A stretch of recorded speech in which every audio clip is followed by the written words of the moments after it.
Hoje, mais um episódio do Opinião Desformada. E hoje o papo vai mexer com um tema que todo mundo acha que entende, até descobrir que não entende nada, não é? Trouxemos um cara casca grossa aqui Casca para falar sobre o grossa, assunto, hein? exato. A gente vai falar de água, mas não daquela conversa básica sobre economia. É sobre saneamento, tecnologia, futuro das cidades e principalmente sobre o Brasil, que está também em evolução e estruturação sobre isso. E para isso a gente chamou alguém que enxerga a água de uma forma que poucos enxergam. Recebemos Tiago Forteza, engenheiro hídrico, diretor de operações da General Water, com mais de 20 anos de experiência em saneamento, tratamento, reuso, abastecimento e sistemas avançados. Ele já atuou em várias regiões do Brasil e também estudou soluções, tecnologias e modelos diferentes em outros países. Não como comparação, mas como repertório técnico para ampliar as discussões. E hoje a gente quer falar de futuro, de impacto real, de como a água revela muito sobre quem somos como sociedade. Tiago, muito bem-vindo à Opinião Desformada. Sinta-se em casa. Muito obrigado pelo convite e pela recepção. Um prazer estar aqui com vocês e poder falar desse tema que é um tema da minha vida e um tema pelo qual eu sou apaixonado. Apaixonado mesmo, né? Porque já para começar a contar um pouquinho da história, são 22 anos. Cara, muito tempo. Desde a vida de estagiário e consolidou sua carreira dentro dessa área.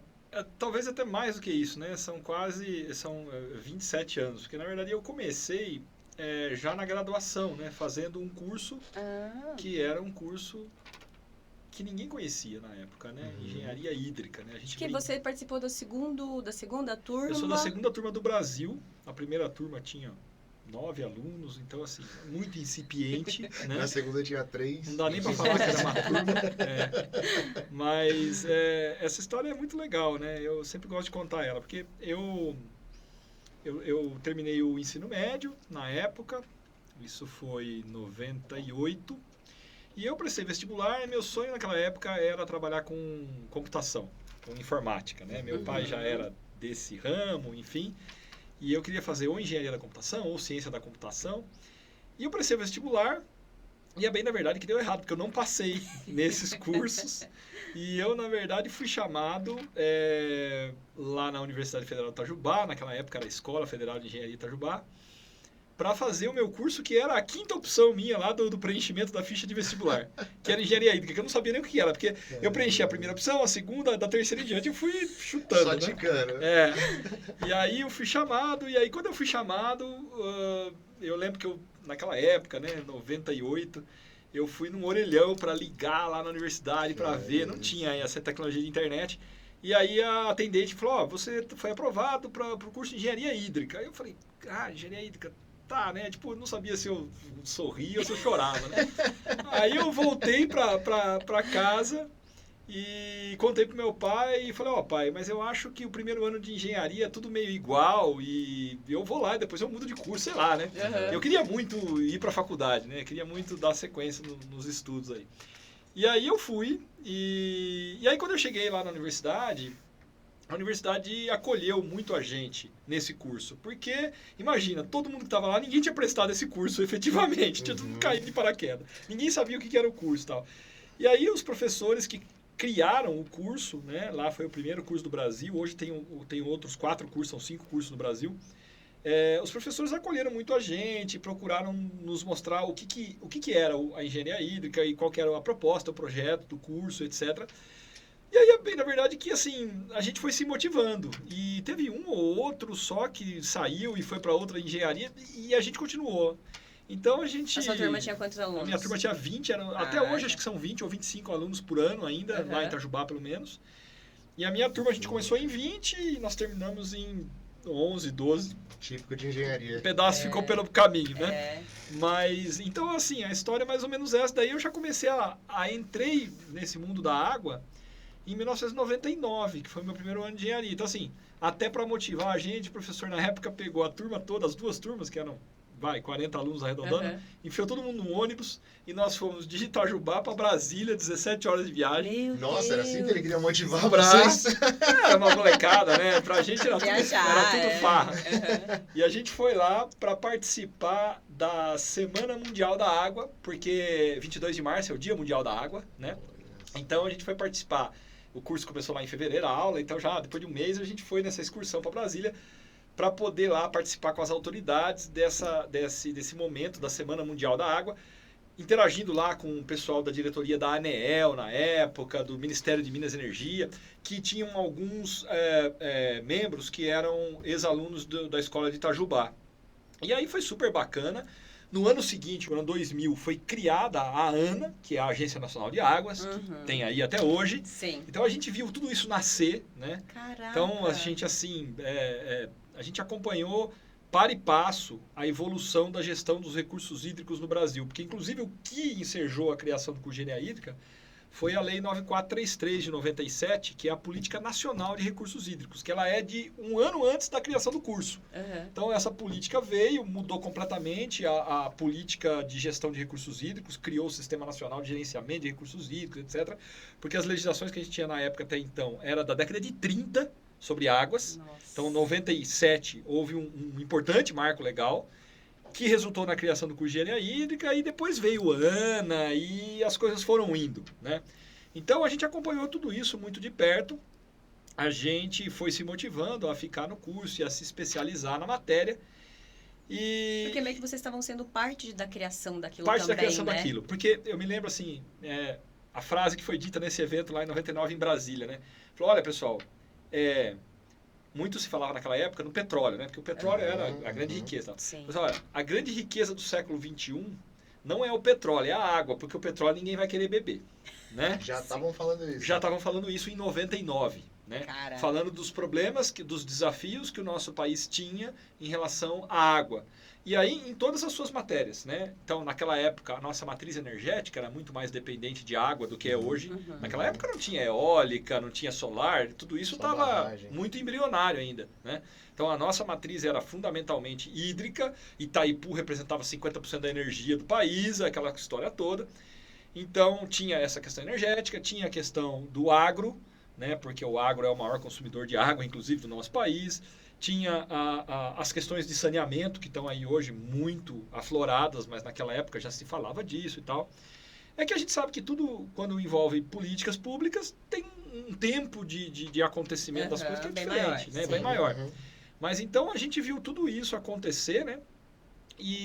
Mas claro, num timing diferente do que a gente imaginava. Sim. Então, a bem da verdade é que aí a gente se formou, eu terminei o curso em 2003, lá no Mas aí foi te animando vendo essas coisas? Foi me animando muito, porque eu falei, nossa, eu quero atuar nisso aí, né? Eu me identifiquei muito e falei, pô, aí Nada por acaso. a gente sabe, a gente com 17 anos, que condição a gente tem de Eu fico decidir, né? pensando também os professores apaixonados, né? Porque eles Exato. estavam criando o curso Criando e falando o tudo que curso. eles podiam trazer, eu imagino que eles vão colocando ali, né? A gente desbravou ali esse negócio e de fato, assim, pra mim sempre foi muito claro que, pô, esse negócio da água é realmente um negócio do futuro, né? Porque, assim, a tecnologia pode substituir mil coisas, Uhum. mas quem é que vai substituir a água, né? Então, esse negócio sempre teve um viés de essencialidade muito grande. A água é essencial, né? Sim. Hoje já está, eu tenho visto que estão voltando a falar muito disso, né? Por conta dos data centers, enfim, os minérios, Estruturas inteligência que vão- artificial e tudo mais, Então, dependem de exigindo, água para né? poder renovar, refrigerar, enfim, uma série de coisas. Essa matéria dos data centers é super importante e de fato, né? Você fala, pô, por que um data center gasta água, né? E, na verdade, tudo tem a ver com o resfriamento das máquinas, né?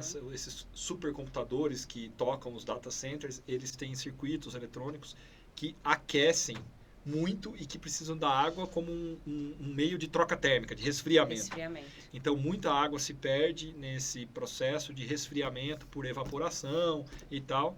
Então, a água acaba sendo um insumo essencial para os data centers, né? Mas, enfim, e aí o que aconteceu foi que eu me formei e as coisas não se consolidaram na velocidade que a gente imaginava e tal. Então, a gente se formou E a gente ficou assim, meio desamparado, porque o CREA não reconhecia o curso ainda, não sabia o que era engenharia, né? O nosso diploma ainda não era reconhecido pelo MEC, porque o MEC ainda não tinha chancelado lá as questões burocráticas. Então, pô, eu passei 5 anos dentro da Universidade Federal e saí com um diploma que não era reconhecido pelo MEC, e nem o CREA reconhecia a gente como engenheiro. Seu pai deve ter ficado muito Meu feliz pai, com você. Não, meu pai e eu e todo mundo, a gente falou assim, cara, e agora, né?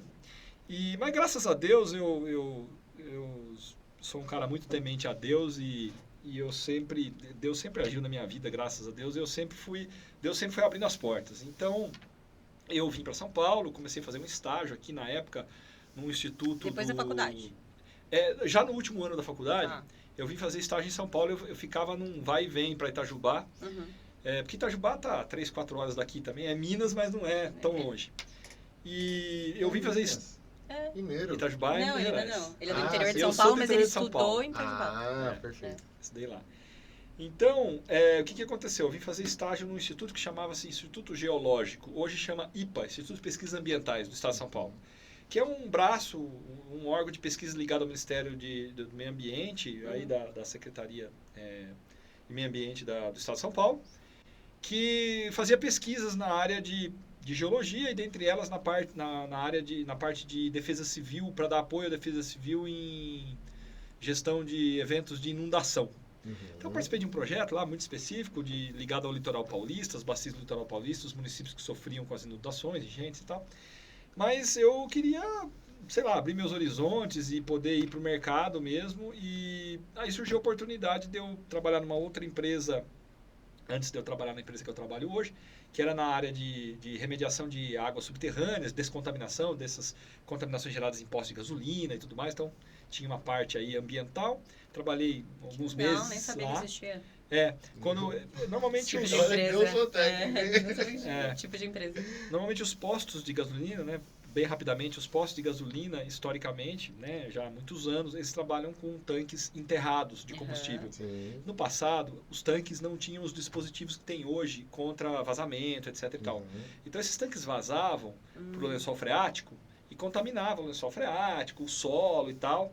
E aí, bem nessa época que eu me formei, 2002, 2003, a CETESB estava atuando muito fortemente em cima disso para descontaminar e remediar as áreas. Então, ela estava exigindo que os postos de gasolina fizessem investigação ambiental de passivos e processos de remediação. Então, várias empresas se estabeleceram nesse setor, nessa época, e eu quase fui por esse caminho, mas aí eu na época, né, coisas da vida, né?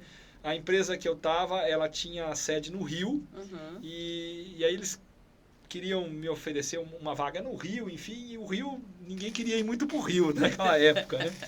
Então eu falei, não, eu preferia tentar ficar em São Paulo, tá? Aí deu certo de eu vir fazer um estágio na empresa que eu tô hoje, fiz um estágio 2 meses ali antes de eu me formar, e aí fiquei, e aí é uma outra história que a gente pode falar um pouco, mas então, resumo da ópera, pessoal, eu atuei e atuo a vida inteira nessa questão da água, e foi muito bacana porque eu construí aí várias coisas interessantes ao longo da minha carreira. Tive a oportunidade de sair fora do Brasil, ver sistemas, né, nos países mais modernos. Enfim, e depois aconteceu um evento, só para fechar um pouco essa primeira parte da apresentação, que foi fundamental, que foi em 2020, um novo marco legal que mexeu muito com esse setor de água, especialmente o setor de saneamento, que é o chamado novo marco legal do saneamento, que estabelece que o nosso país até 2033 precisa universalizar o serviço de saneamento. O que significa isso? Significa prover água encanada para 99% da população, hoje é 90%. Então hoje 10% da população brasileira, em torno de 20 milhões de pessoas, que equivale à população da Grande São Paulo, não tem água encanada em casa ainda. Então, esse número até 2033 tem que chegar a 99%. E em termos de esgoto, a gente tem que chegar a 90% de coleta e tratamento. Hoje a gente tem 50%. Então, o gap é gigantesco na parte de esgoto. Então, eu costumo dizer o seguinte, que o que está acontecendo hoje com o setor de saneamento, e aí eu estou falando do saneamento público, do abastecimento municipal, Sim. o que está acontecendo é equivalente ao que aconteceu com o setor de telecomunicações no início dos anos 2000. A gente, bem na época que eu estava me formando, eu lembro que o país passava por um momento muito difícil e tal, e não tinha muito emprego, o mercado estava muito difícil para engenharia. Mas tinha um ramo da engenharia que o pessoal saía empregado da faculdade, que era o ramo de engenharia elétrica com ênfase em telecomunicações. Porque o país estava vivendo aquele boom da expansão de rede celular, antena, etc. Então, naquela época, né, só quem tinha celular era quem tinha uma... Né, não era qualquer um. Um poder aquisitivo muito alto. Né? Exato, né? E aí hoje o que acontece? Tem mais chip do que gente no nosso país. Né? Já saiu uma matéria sobre isso. Já tem os chips digitais também, então já vai passar. Eu tenho 3. Exato, tem mais chip do que gente. Sim. Então, o que aconteceu? Houve um boom de investimento em infraestrutura que depois permaneceu esse mercado aquecido, porque depois vem toda aquela onda de você ter que manter, né? Operar e manter o ativo. A mesma coisa está acontecendo com o saneamento agora. O saneamento está vivendo um boom. E o mais grave, né? O saneamento não tem profissionais. Porque quando a gente olha para a história do saneamento no nosso país, a gente vai ver que os investimentos vultuosos que foram feitos em saneamento foram todos na década de 70. Então, na década de 70 e um pouco de 80, você teve muitos projetos e muita equipe de engenharia, time de engenharia, para trabalhar em saneamento. Pra vocês terem uma ideia, por exemplo, a Sabesp foi criada em 75. Antes não existia a Sabesp, né? Então, o que acontece? O setor de saneamento se desenvolveu muito na década de 70. Depois, 80 e 90 foi um vácuo, que ninguém investiu, ficou só operando o que tinha, etc. E aí o que aconteceu agora, que o negócio voltou de novo? Os profissionais estão todos aposentados ou mortos. Ou dando aula, alguns, né? Mas por que voltou de novo? Por que esse gap dos anos 80 para cá? Políticas públicas, né? Políticas públicas, porque o saneamento era o único setor de infraestrutura que estava majoritariamente concentrado na mão do poder público. 90% do saneamento ainda estava no poder público. A terra não dá voto, né? Ninguém vê. Se você pegar os outros setores, energia, telecomunicações, transportes, esses 3 setores já estão hoje com uma forte atuação da iniciativa privada, né? Mas o saneamento ainda não. O saneamento ficou para trás, né? Durante muito tempo, o saneamento foi considerado o patinho feio da engenharia civil. Ninguém queria fazer... O cara fazia engenharia civil, ele queria fazer ênfase em estrutura. Não existia engenharia hídrica, né? Então, o cara fazia engenharia civil, ele queria fazer ênfase em qualquer coisa, menos em saneamento básico, né? Saneamento básico era a escória da engenharia civil. E aí o que aconteceu foi que criou-se essa situação, né? Então, eu assisti essa história de camarote, né? Eu me lembro que eu comecei a fazer mestrado aqui em saneamento na USP, na Civil, em 2007, depois que eu já estava aqui em São Paulo trabalhando. Eu nunca me esqueço, né? Tem um professor lá que é um cara fantástico e ele tem até um canal no YouTube também, ele grava as aulas, é sensacional. O professor Sidney, se ele nos escutar aqui, ele vai lembrar. Em 2007 ele chegou pra gente e ele falou assim: pessoal, vocês estão aqui no mestrado, no saneamento, deixa eu falar uma coisa para vocês. Hoje nós não vamos ter aula não, hoje nós vamos bater um papo aqui no restaurante, aqui na lanchonete da faculdade. E a gente saiu da sala de aula, era meia dúzia de gato pingado, e a gente sentou tudo lá na lanchonete, fomos tomar um café e conversar da vida. E aí ele falou assim: olha, vocês estão tendo uma oportunidade de ouro, de vocês se especializarem num negócio que não tem profissional e que vai ter um boom de coisas para serem feitas. Isso foi em 2007. Quer dizer, cara, o novo marco legal só vem em 2020. Pô, demorou, né? Teve 13 anos aí.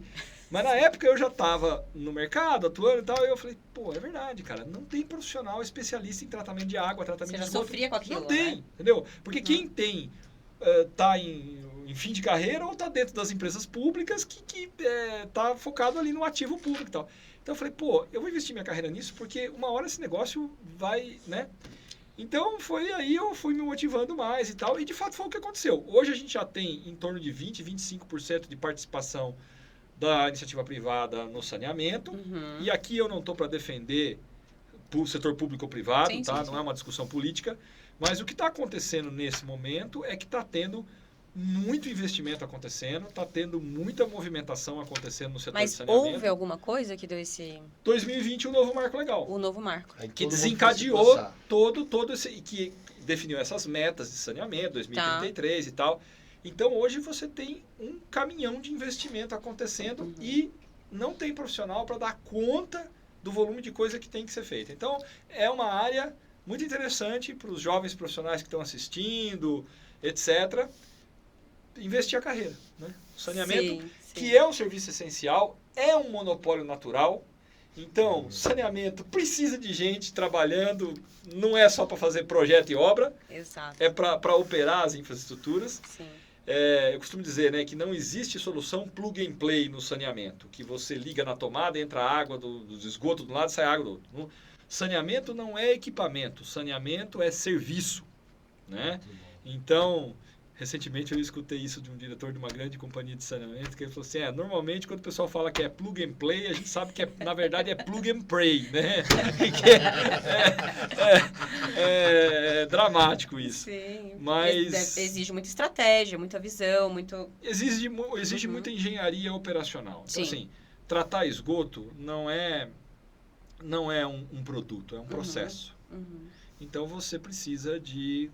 Mas você acha que o maior desafio é um desafio técnico, é um desafio cultural ou de estrutura? Eu acho que o desafio maior que a gente tinha era político, que eu acho que está bem encaminhado agora com essas metas e com esse marco legal. Né? E agora eu acho que o desafio momentâneo é realmente atingir essas metas estabelecidas na legislação, porque é um trabalho hercúleo que tem que ser feito para a gente sair de 50% para ir para 90% de tratamento de esgoto, porque nós estamos falando de 50% para 90% de um país que tem dimensões continentais. Nós estamos falando de saneamento para 100 milhões de habitantes, que hoje não tem. É muita coisa. Então, você vai para fora do Brasil, você vai à Alemanha, Estados Unidos, Israel, o pessoal olha isso e fala, cara, é insano, né? Você pega a população de Israel inteira, é metade da população de São Paulo. Então, assim, quando a gente olha para o tamanho, se a gente ficar só nos percentuais, a gente não tem noção, não realiza a grandeza. Né? Exato. Assim, o país, nesse momento, é um canteiro de obras de saneamento. É isso que está acontecendo. Né? E eu acho que isso... Mas está acontecendo. Está acontecendo, está acontecendo. A gente está vendo dia após dia aí os investimentos, tanto do setor público quanto do setor privado, as PPPs, aí tem diferentes modalidades que isso pode ser feito, né? Pode ser via subconcessão, pode ser via PPP, tem vários modelos e isso está acontecendo. E isso é fundamental para que o nosso país melhore em termos de qualidade de vida, de saúde pública. Tem uma conta, né, famosa que os especialistas falam aí que para cada $1 investido em saneamento, você economiza $4 no setor de saúde. Porque saneamento é saúde. Exato, né? Exatamente. E a bem da verdade é que a gente que está aqui em São Paulo, na capital, a gente não tem noção do que é a falta de saneamento. Porque quando a gente sai pelo Brasil afora, aí é que a gente vê, né, o quanto que isso impacta a vida das pessoas. Então, assim, tem muita coisa para ser feita. Tem um outro tema que também o Brasil é muito deficiente, que é a parte de perdas nas redes de distribuição. Por exemplo, imaginem vocês que hoje aproximadamente 20, tá? Entre 20 e 30. Mas vamos lá, aproximadamente 20% da água que é tratada hoje nas estações de tratamento que abastecem a Grande São Paulo se perdem em vazamentos na rede de distribuição. Caraca. 20%. 20 a 30%. Muito alto. É muita coisa. É muita coisa, né? Então, nós estamos falando de água suficiente para abastecer 4 milhões de pessoas. Nossa. Mas uma pergunta bem boba, mas eu acho que pode estar presente na vida de muita gente. O que é? A gente está executando errado? Porque, assim, pensando, vou te dar um exemplo daqui. A gente, há 2 meses, a gente está com obra aqui da Sabesp direto. Ela abre de um lado, fecha do outro, mexe do lado e fica lá. E, assim, eu, tecnicamente falando como engenheiro, eu não consigo entender como que a gente tem tantos vazamentos assim. Pois é. Então, será que existe um outro método de execução para que a gente combata isso e a gente só não está aplicando? Ou é algo que não tem muito o que fazer? É uma ótima pergunta, mas tem o que fazer sim. Quando a gente pega os países mais modernos em saneamento, os índices de perda, eles giram em torno de 5%. Essa perda nunca é zero, por 2 motivos. Primeiro, porque a dimensão das redes de distribuição, por exemplo, em São Paulo, esse número é muito legal. Na Grande São Paulo, nós temos 36 mil quilômetros de tubo enterrado. Bom, é fácil, cada rua tem um cano enterrado passando. Né? Tem 36 mil quilômetros de rede enterrada.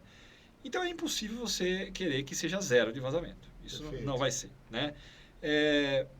E aí tem 2 aspectos importantes nesse número. de perdas. Você tem as chamadas perdas reais, aquelas que é o verdadeiro vazamento, e as perdas aparentes, aquelas que parece que é perda, mas não é. Por quê? Porque é a água que eventualmente é desviada da rede, que não passa por hidrômetro, então daí você, na hora que compara, entendeu? Então você pega o que sai das estações, compara com o que chega nas casas, não bate porque tem água que não está sendo hidrometrada. Então é o que a gente chama de perdas aparentes. Mas esse número de 20% que eu dei para vocês é perda real, é vazamento. Quando você pega perdas totais, né, é em torno de 30%, porque tem 10% aí que é aparente. Mas por que isso acontece? Primeiro, pela dimensão das redes, como eu disse, e segundo, pela questão da idade da infraestrutura.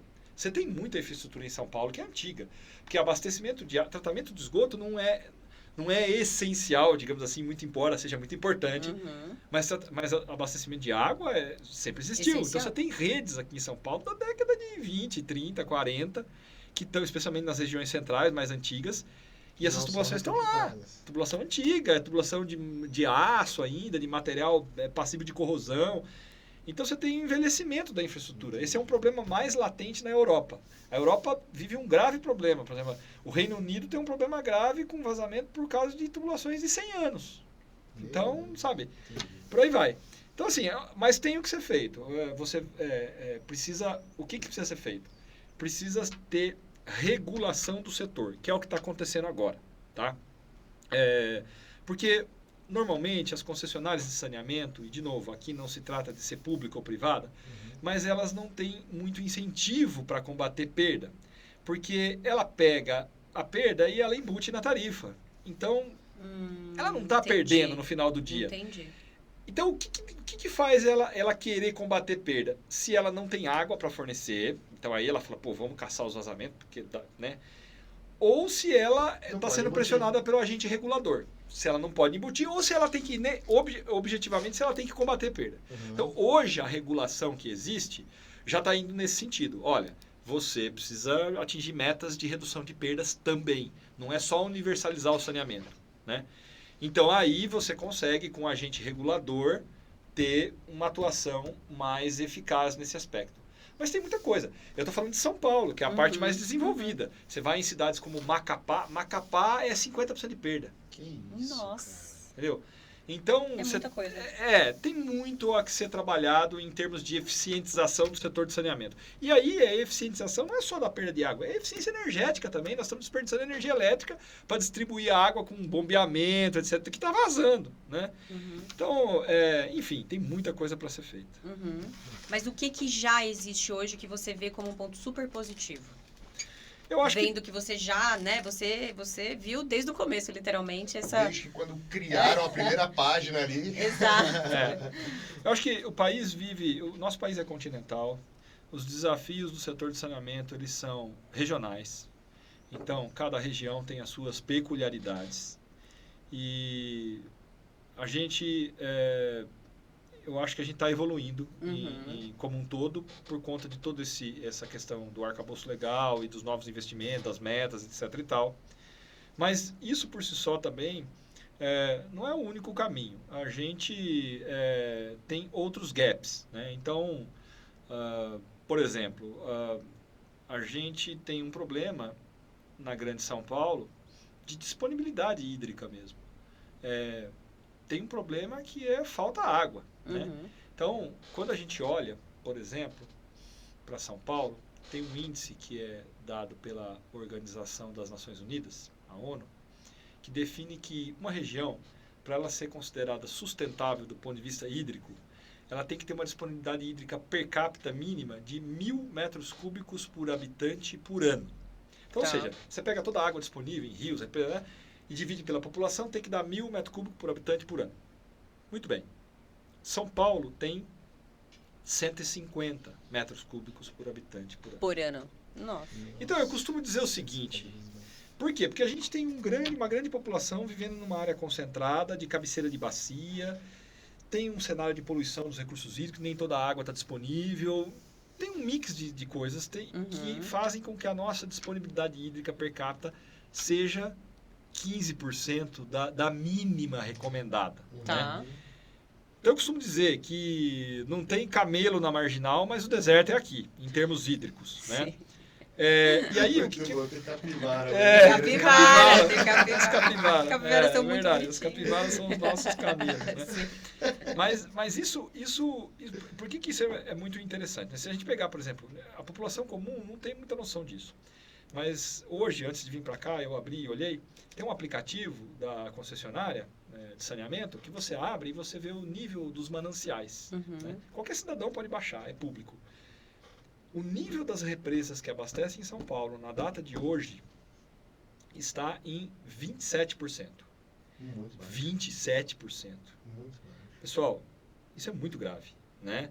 Aí você fala, mas vai chover agora porque vai começar as chuvas de dezembro a março, é o período chuvoso, né? Pois é, mas quem é que pode prever a chuva num cenário de mudanças climáticas que o mundo está vivendo? Exato. Né? Então, nós tivemos, há 10 anos atrás, uma grande crise de abastecimento. Eu chamo de crise de abastecimento, muita gente chama de crise hídrica, eu chamo de crise de abastecimento, porque crise hídrica a gente vive todos os anos em São Paulo, por conta desse cenário de disponibilidade hídrica baixa. Crise de abastecimento a gente tem quando os mananciais chegam nesses patamares críticos que nós estamos vivendo agora. Porque se não chover até março uma quantidade exorbitante, nós vamos ter gravíssimos problemas o ano que vem de abastecimento, como houveram lá em 2014, 15, 16. Caraca, então... Racionamento de água. Racionamento, na verdade, já está acontecendo. Esse dado é público também. Durante 10 horas por dia, das 7 da noite às 5 da manhã, a concessionária está reduzindo a pressão nas redes, por determinação da Arcesp, que é a agência reguladora do saneamento do Estado de São Paulo, para reduzir perdas por vazamento. E para reduzir com isso o consumo de água dos mananciais. Então é muito grave isso e a população em geral não tem muita noção disso. E aí, nesse cenário, por exemplo, da Grande São Paulo, aí você fala, então o que a gente faz? Né? Não dá para a gente só ficar rezando para chover. A gente precisa ter outras soluções. E aí, a gente começa a tratar de um tema que não é aplicável a todas as regiões do país. Se você for em Manaus, por exemplo, sobra água, né?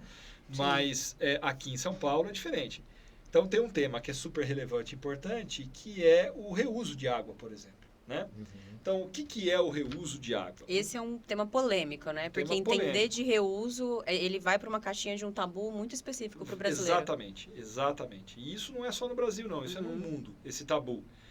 Porque o reuso de água, ao contrário do que às vezes o pessoal fala, não é você pegar a água da chuva e usar. Isso não é reuso, isso é aproveitamento. Aproveitamento. Né?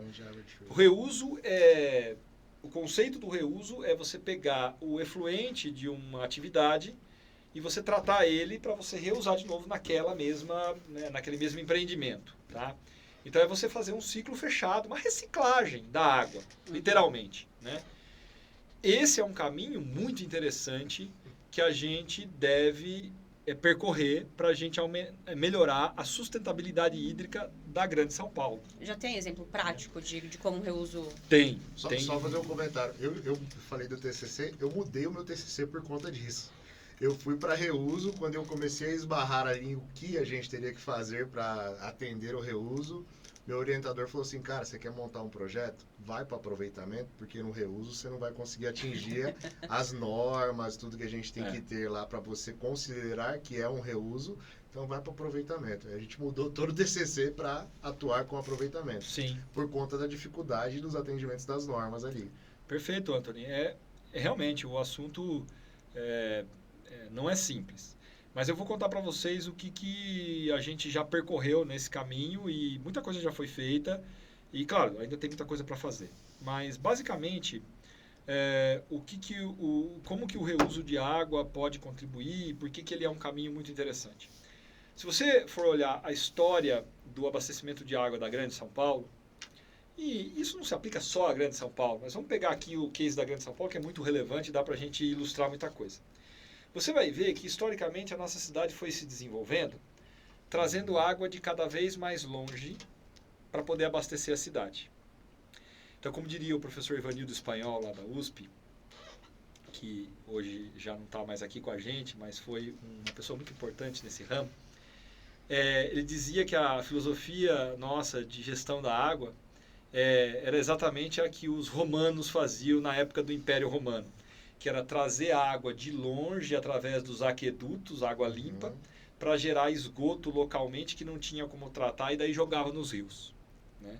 Então, se você olhar a história do desenvolvimento do abastecimento de água em São Paulo, você vai ver que o que a gente foi fazendo com os nossos rios urbanos. São Paulo é banhada de rios urbanos, né? Todos eles afluentes, ou do Pinheiros ou do Tietê, né? O próprio Pinheiros é afluente do Tietê, né? Mas o que acontece? Toda essa bacia hidrográfica de São Paulo, ela foi sendo canalizada e ela foi virando coletor de esgoto. Porque a gente trazia água de longe, não podia tratar, jogava no córrego. Aí o córrego ficava fedorento, a gente ia lá e canalizava o córrego. Foi assim que São Paulo foi se desenvolvendo. E isso resultou num cenário de poluição das águas, onde cada vez mais a gente fica nessa filosofia. Essa filosofia ela não é sustentável. Se você olhar, o principal sistema que hoje abastece São Paulo, que é o famoso sistema Cantareira, ele traz água de 120 quilômetros de distância da Grande São Paulo. Ele traz água do sul de Minas, através de uma sequência de represas até chegar em São Paulo. Então, onde mais a gente vai buscar água? Em 2014, que foi essa última crise de abastecimento que nós tivemos, teve um fórum muito importante na Faculdade de Saúde Pública da USP, que eu participei lá ouvindo. Vieram especialistas do mundo todo. Foi muito legal. E lá eles disseram o seguinte, tinha especialistas de fora do Brasil, dos países mais desenvolvidos em saneamento, e o pessoal daqui. Eu nunca me esqueço, naquela ocasião o presidente da Associação Brasileira de Engenharia Sanitária e Ambiental, ele fez a primeira palestra lá, falando, olha pessoal, é muito importante a gente começar a olhar outras fontes de água para São Paulo. E dentre elas nós temos um projeto aqui que nós queremos desenvolver, que é um projeto de trazer água da represa de Jurumirim, em Avaré, para abastecer São Paulo. Bom, como eu sou daquela região, eu fiquei assim, embasbacado com isso, porque eu falei, não é possível. Nós estamos falando de 250 quilômetros de distância da cidade de São Paulo. Tudo bem, a represa de Jurumirim é gigante, tem muita água, etc e tal, mas espera aí, isso aí é a filosofia dos romanos que eu aprendi lá com um professor na USP que a gente não deveria seguir, né? E aí foi muito interessante porque, ato sequente dessa palestra, entraram os especialistas do mundo todo justamente falando isso. Falando, pessoal, espera um pouquinho. Vocês estão trazendo água de cada vez mais longe, custando um absurdo, para gerar esgoto aqui que vocês não podem tratar, daí vocês jogam nos rios. A gente vem aqui, a gente veio de fora, a gente não conhece bem a realidade daqui, mas a gente sobrevoando aqui para poder pousar no aeroporto, a gente olha pela janela, a gente vê um rio enorme. E vocês estão dizendo que vocês não têm água, né? Pois é. Mas é o Rio Tietê e o Rio Pinheiros que nada mais são do que coletores de esgoto. Então a gente falou, o problema é que essa água está poluída. Essa água não tem como, o custo de você tratar essa água e potabilizar, fora o impacto psicológico da população de achar que está tomando o esgoto, né? Então, espera um pouco. E aí, começamos a falar sobre reuso de água. Então, espera aí. Se vocês pegarem o esgoto que hoje existe aqui e tratar em nível avançado, que existe tecnologia para isso, não para mandar diretamente para as casas, não precisa, mas para reabastecer as represas. Porque hoje as represas também estão recebendo carga de esgoto sem tratamento. Naquela época, nunca esqueço, a represa que segurou o abastecimento de São Paulo foi a represa do Guarapiranga. Todas as outras estavam no tal do volume morto, que o governo passou a chamar de reserva técnica, para dar um nome mais bonito. E a represa do Guarapiranga, que está inserida dentro da mancha urbana da cidade de São Paulo, era a única que estava com mais de 50% de nível. Porque ela recebe o esgoto de 1 milhão de habitantes sem tratamento, que joga o esgoto dentro. Entendi. Ali já existe um reuso, só que ele é não planejado e não consciente. Então, o que os olhos não veem, o coração não sente. E não tratado. Não tratado. Então, o que a gente está falando, é de tratar o esgoto. E aí sim, reinjetá-lo na represa, né? Então, quando isso foi colocado, todo mundo falou, é isso, né? Daí, na época, até a concessionária pública colocou 2 projetos, colocou na mídia e tal. Mas aí, o que aconteceu? Veio as chuvas, deu uma subida nos níveis e o pessoal deu uma engavetada. Mas alguma coisa andou. Por exemplo, no polo petroquímico de Capuava, em Mauá, tem um projeto muito bacana. O polo é um grande consumidor de água. Tem a refinaria da Petrobras, tem outras grandes indústrias lá. E lá nasceu um projeto que é chamado Aquapolo. Esse projeto é bem famoso. O que é o projeto Aquapolo? Foi uma parceria de uma empresa privada, enfim, com a concessionária, para implantar um sistema de tratamento avançado de esgoto lá na ET-ABC, Estação de Tratamento de Esgoto do ABC, ali em São Caetano fica a estação. E aí eles pegam, tratam esse esgoto e bombeiam essa água tratada, eles fazem um polimento do esgoto que já é tratado lá, para atingir um determinado padrão de qualidade, para poder abastecer as indústrias do polo petroquímico de Capoava. E isso é um projeto bastante interessante. Hoje a vazão é em torno de 500 litros por segundo, que é bem significativo. E esse projeto tem uma visibilidade assim, mundial até, eu diria. É uma importante iniciativa. E hoje está sendo estudado, inclusive, aumentar, porque ele tem uma capacidade de chegar a 1.000 litros por segundo, a dobrar. E esses 500 litros adicionais, que hoje não tem demanda, seria para reinjetar na Billings, na Guarapiranga. Para poder melhorar a questão da gente diminuir, Anthony, a dependência das chuvas. Mas a gente precisa diminuir a dependência das chuvas. Existe uma meta para o reuso também, Não. Thiago? Não existe uma meta. Em termos de política pública, não tem meta para o reuso. Tem a meta do alcançar da 99% para distribuição, mas não de reuso. Exato. Mas veja só, isso não vai precisar ter meta, porque é uma questão de vida ou morte. Ou a gente faz isso, ou São Paulo não vai ter água. E isso pode ser feito não só em termos de abastecimento público como um todo, mas também localmente.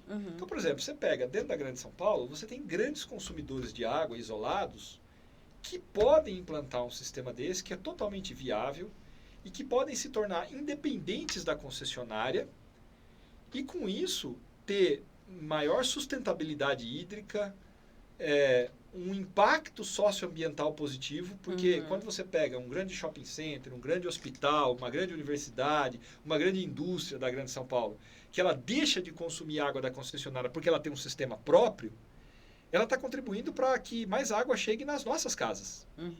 Então, eu não tenho condição de ter um sistema desse na minha casa, mas uma grande indústria, um grande empreendimento como esse que a gente está falando, tem. Entendi. Então, isso é totalmente viável financeiramente, do ponto de vista de tecnologia.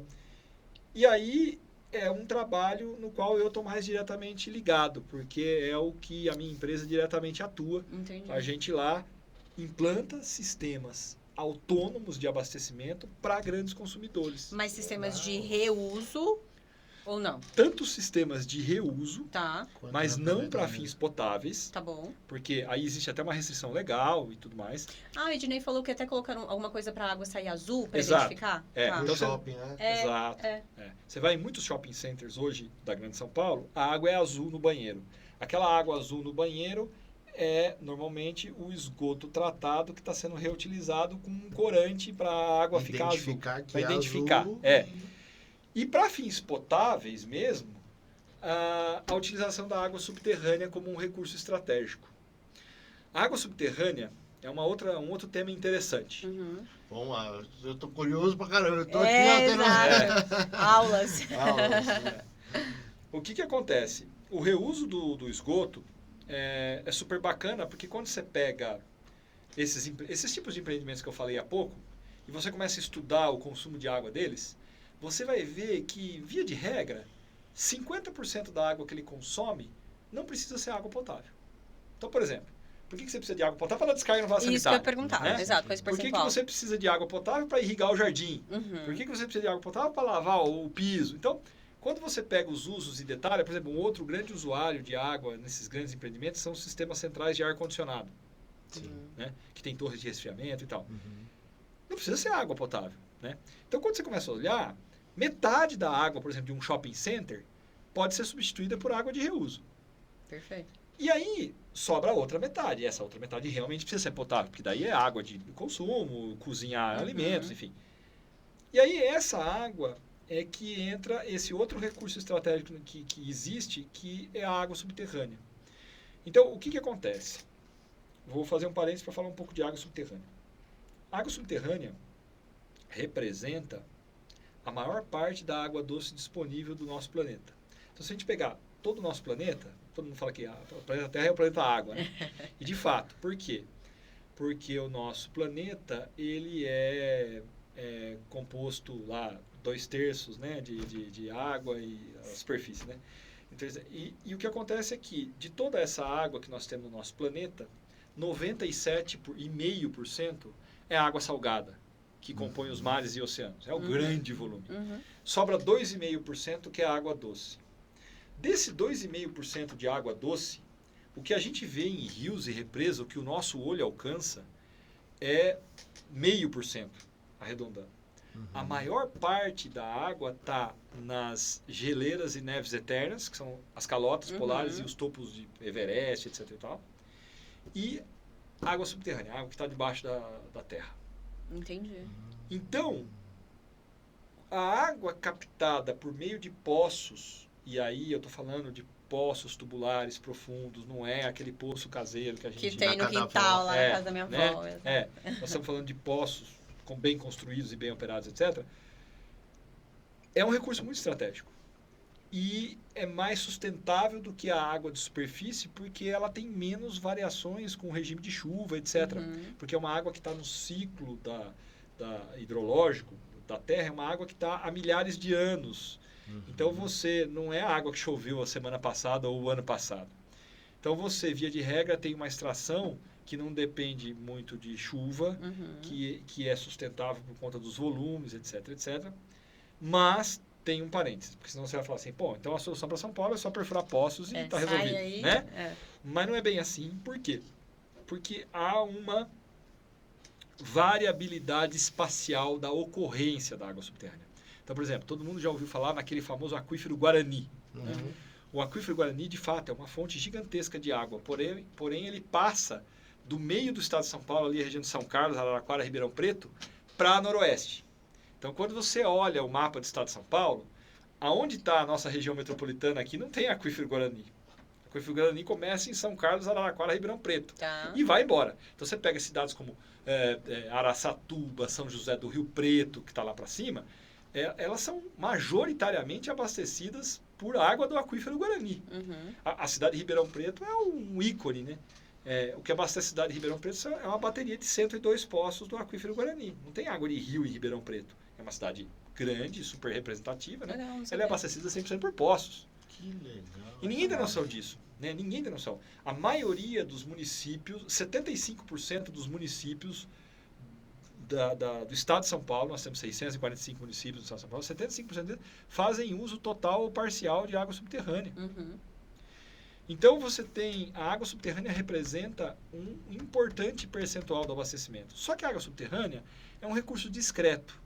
É um recurso que não tem grandes obras envolvidas, grandes tubulações, grandes represas, ninguém vê. Um poço é uma estrutura muito discreta, passa desapercebida. Exato. Né? E aqui na Grande São Paulo, só para não perder o fio da meada, não seria possível abastecer São Paulo com poços, porque os estudos aí do CEPAS, que é o Centro de Pesquisa de Águas Subterrâneas do Instituto de Geociências da USP, ele estima que o potencial dos aquíferos, do nosso aquífero aqui, né? Nós temos 2 principais aquíferos aqui na Grande São Paulo, o potencial desses aquíferos é em torno de 25 metros cúbicos por segundo. Mas São Paulo consome 80 metros cúbicos por segundo. Então esquece, não dá para abastecer São Paulo. Todo esse esforço também para chegar aí. Tá. Porém, esse recurso é muito estratégico, principalmente para os grandes consumidores, esse cenário que a gente está falando. Então, hoje, já existem milhares de poços na Grande São Paulo, que a estimativa é que eles extraiam hoje em torno de 10 metros cúbicos por segundo, que é metade do potencial. Tá. Então, ainda tem uma grande capacidade de expansão. E, de novo, essa água não vai resolver a situação de São Paulo, mas vai resolver localmente para o grande consumidor de água. Então, você pega hoje, ainda existe na Grande São Paulo, por exemplo, indústrias hidrointensivas. O que é indústria hidrointensiva? É aquela indústria que basicamente o produto dela é água. Então você pega, por exemplo, um ramo que é muito típico disso, é o ramo de saneantes, ramo de material de limpeza, produtos de limpeza. Produto de limpeza o produto é 99% água com 1% de fragrância lá, vamos chamar assim, tá certo? E essas indústrias estão hoje na Grande São Paulo. Então você tem uma grande marca famosa em São Bernardo, você tem uma outra grande marca famosa em Osasco. Eles estão aqui e eles captam água subterrânea para poder produzir, porque é inviável você produzir com água da concessionária pública, porque o custo fica elevadíssimo. Né? Mas então a empresa privada ela pode fazer esse poço e pode captar essa água? Exato. É uma ótima pergunta também, porque todo mundo pergunta para mim isso, né? Mas isso não é ilegal e tudo mais, né? Pois é. O que acontece? Nós temos uma legislação para isso e o acesso à água é um direito definido na Constituição. Então, você pode, sim, como proprietário de um empreendimento, pleitear junto ao órgão público a perfuração de um poço e a utilização dessa água para os fins que você precisa. Esse domínio das águas subterrâneas, vamos chamar assim, ele é definido na legislação federal e ele é de propriedade do Estado. Então, cada Estado tem o seu órgão gestor que é responsável por gerir isso. Aqui em São Paulo, nós temos um órgão chamado SP Águas, que é a Agência de Águas do Estado de São Paulo, onde você vai lá como empreendedor e fala, olha, eu quero perfurar um poço, eu quero utilizar água, eu quero ter o meu sistema hídrico próprio. Ele vai lá, ele te concede um documento que chama-se outorga de direito de uso, que ela tem lá as condições estabelecidas, prazo, quanto você pode extrair de água, etc. E isso é renovável, enfim, e você pode sim explorar. O que existe, infelizmente, ainda hoje é muita clandestinidade. A maioria dos poços, infelizmente, ainda são clandestinos.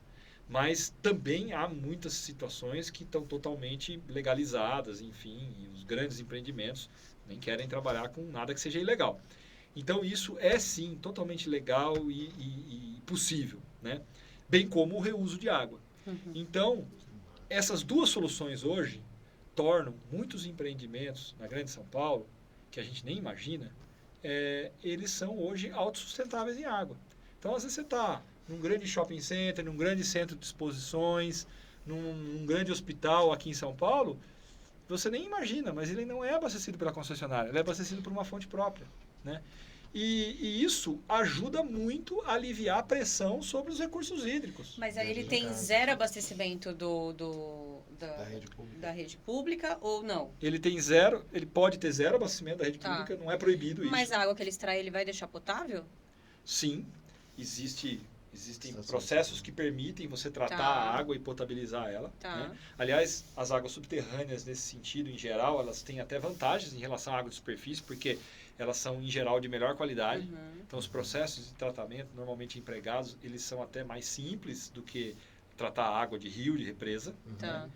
E, de novo, tem toda uma legislação. Então, por exemplo, você precisa ter também uma licença da vigilância sanitária para poder usar, tem que fazer uma série de análises da água. Como também a concessionária pública tem que fazer para fornecer para as nossas casas. Né? Então, é totalmente tecnicamente viável, legalmente viável, e isso, de novo, isso eu não estou inventando nada, isso já acontece. É que o senso comum da população é que não tem conhecimento disso. Todo mundo acha que a concessionária abastece todo mundo. Né? E não é isso. Então, hoje estima-se, para dar o número final, que em torno de 15% a 20% da água que abastece a Grande São Paulo é água de fontes próprias, não é água fornecida pela Sabesp. Nossa, é muita Legal. coisa. É muita coisa.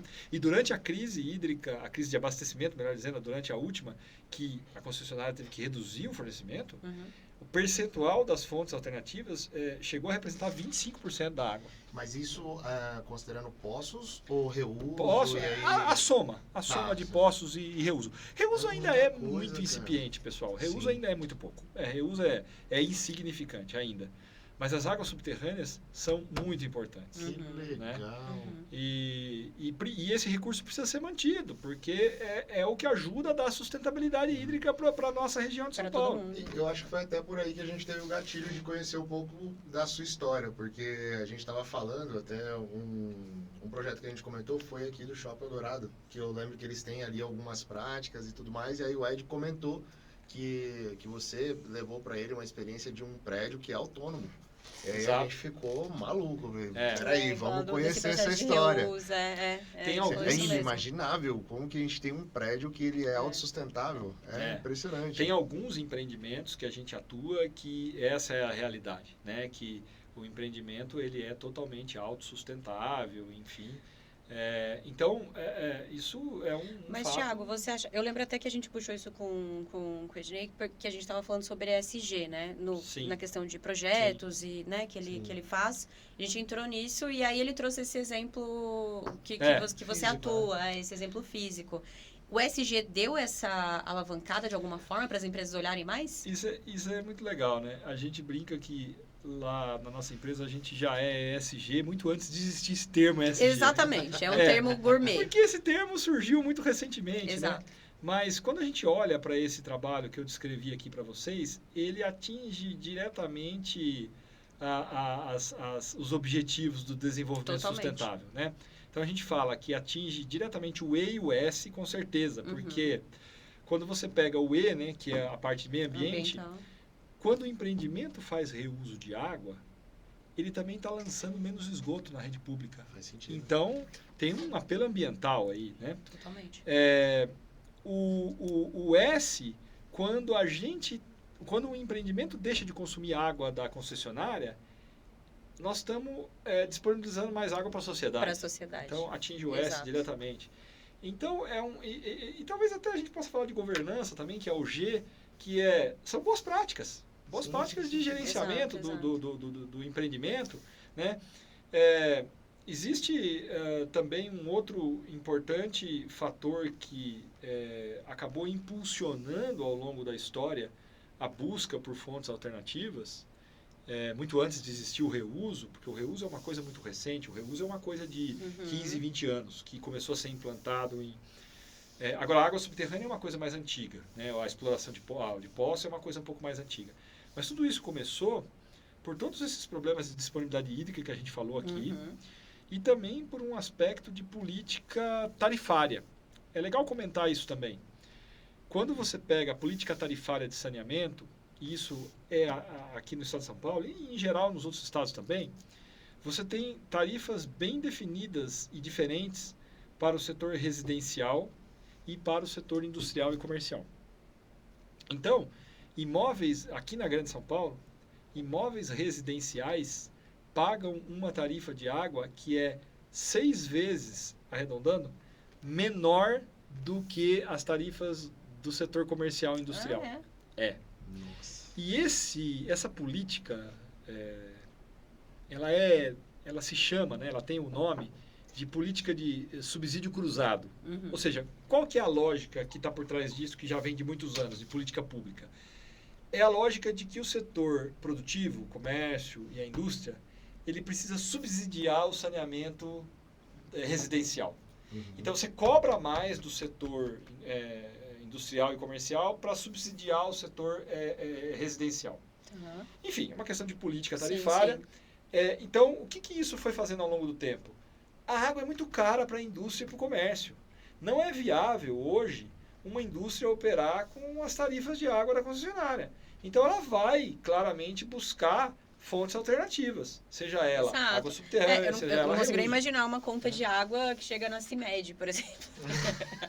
A conta de água da Indústria Sabesp, farmacêutica. não sei se Exato, todas as indústrias, Sim, todas as indústrias estão muito buscando. alto. Quando a água é um negócio assim de vida ou morte para a indústria, normalmente ela já vai olhar isso antes de construir a fábrica. Né? Então você pega uma Ambev da vida, ela não vai construir a fábrica quando não tem água. Então ela já começa olhando, a primeira coisa que ela olha no terreno é de onde eu vou pegar a água aqui. Né? Faz sentido. Agora, tem muitos locais que isso foi vindo com a história. Então, assim, é aquela indústria que foi crescendo e foi ficando ali e precisa de água ali, então Agora teve tem que se virar ali. Né? Uhum. Teve também muito êxodo de indústria de São Paulo, por N fatores, né? Incentivos fiscais, econômicos. Você teve muita fuga de indústria do estado de São Paulo, da Grande São Paulo, para outros estados, enfim. Tem o caso famoso da Ford, né? Que São Bernardo, enfim, tem tantos outros que são públicos, não estou falando de nada confidencial.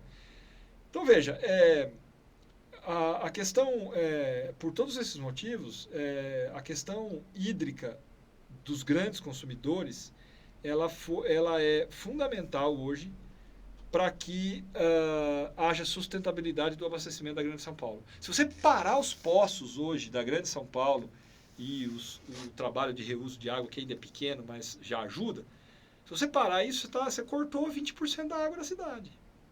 Né? Então, da onde que a gente vai tirar esse déficit de 20%? Se as empresas estão com 27% de nível. Então, não tem. Né? Mas hoje tem um espaço maior ainda disponível para que mais empresas e mais indústrias façam isso? Total.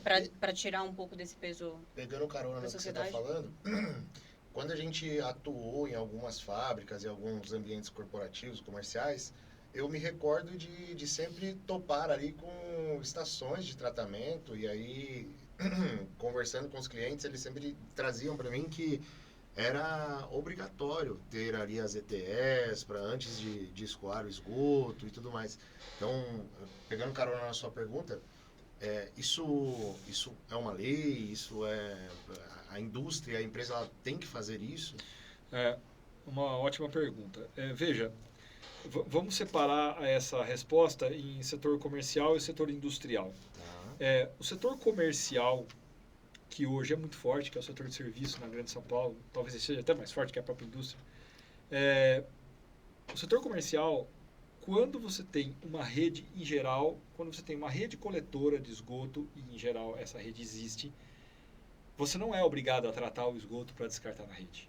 Né? Então você pode descartar o esgoto sem tratamento, pagando as tarifas para concessionária, enfim.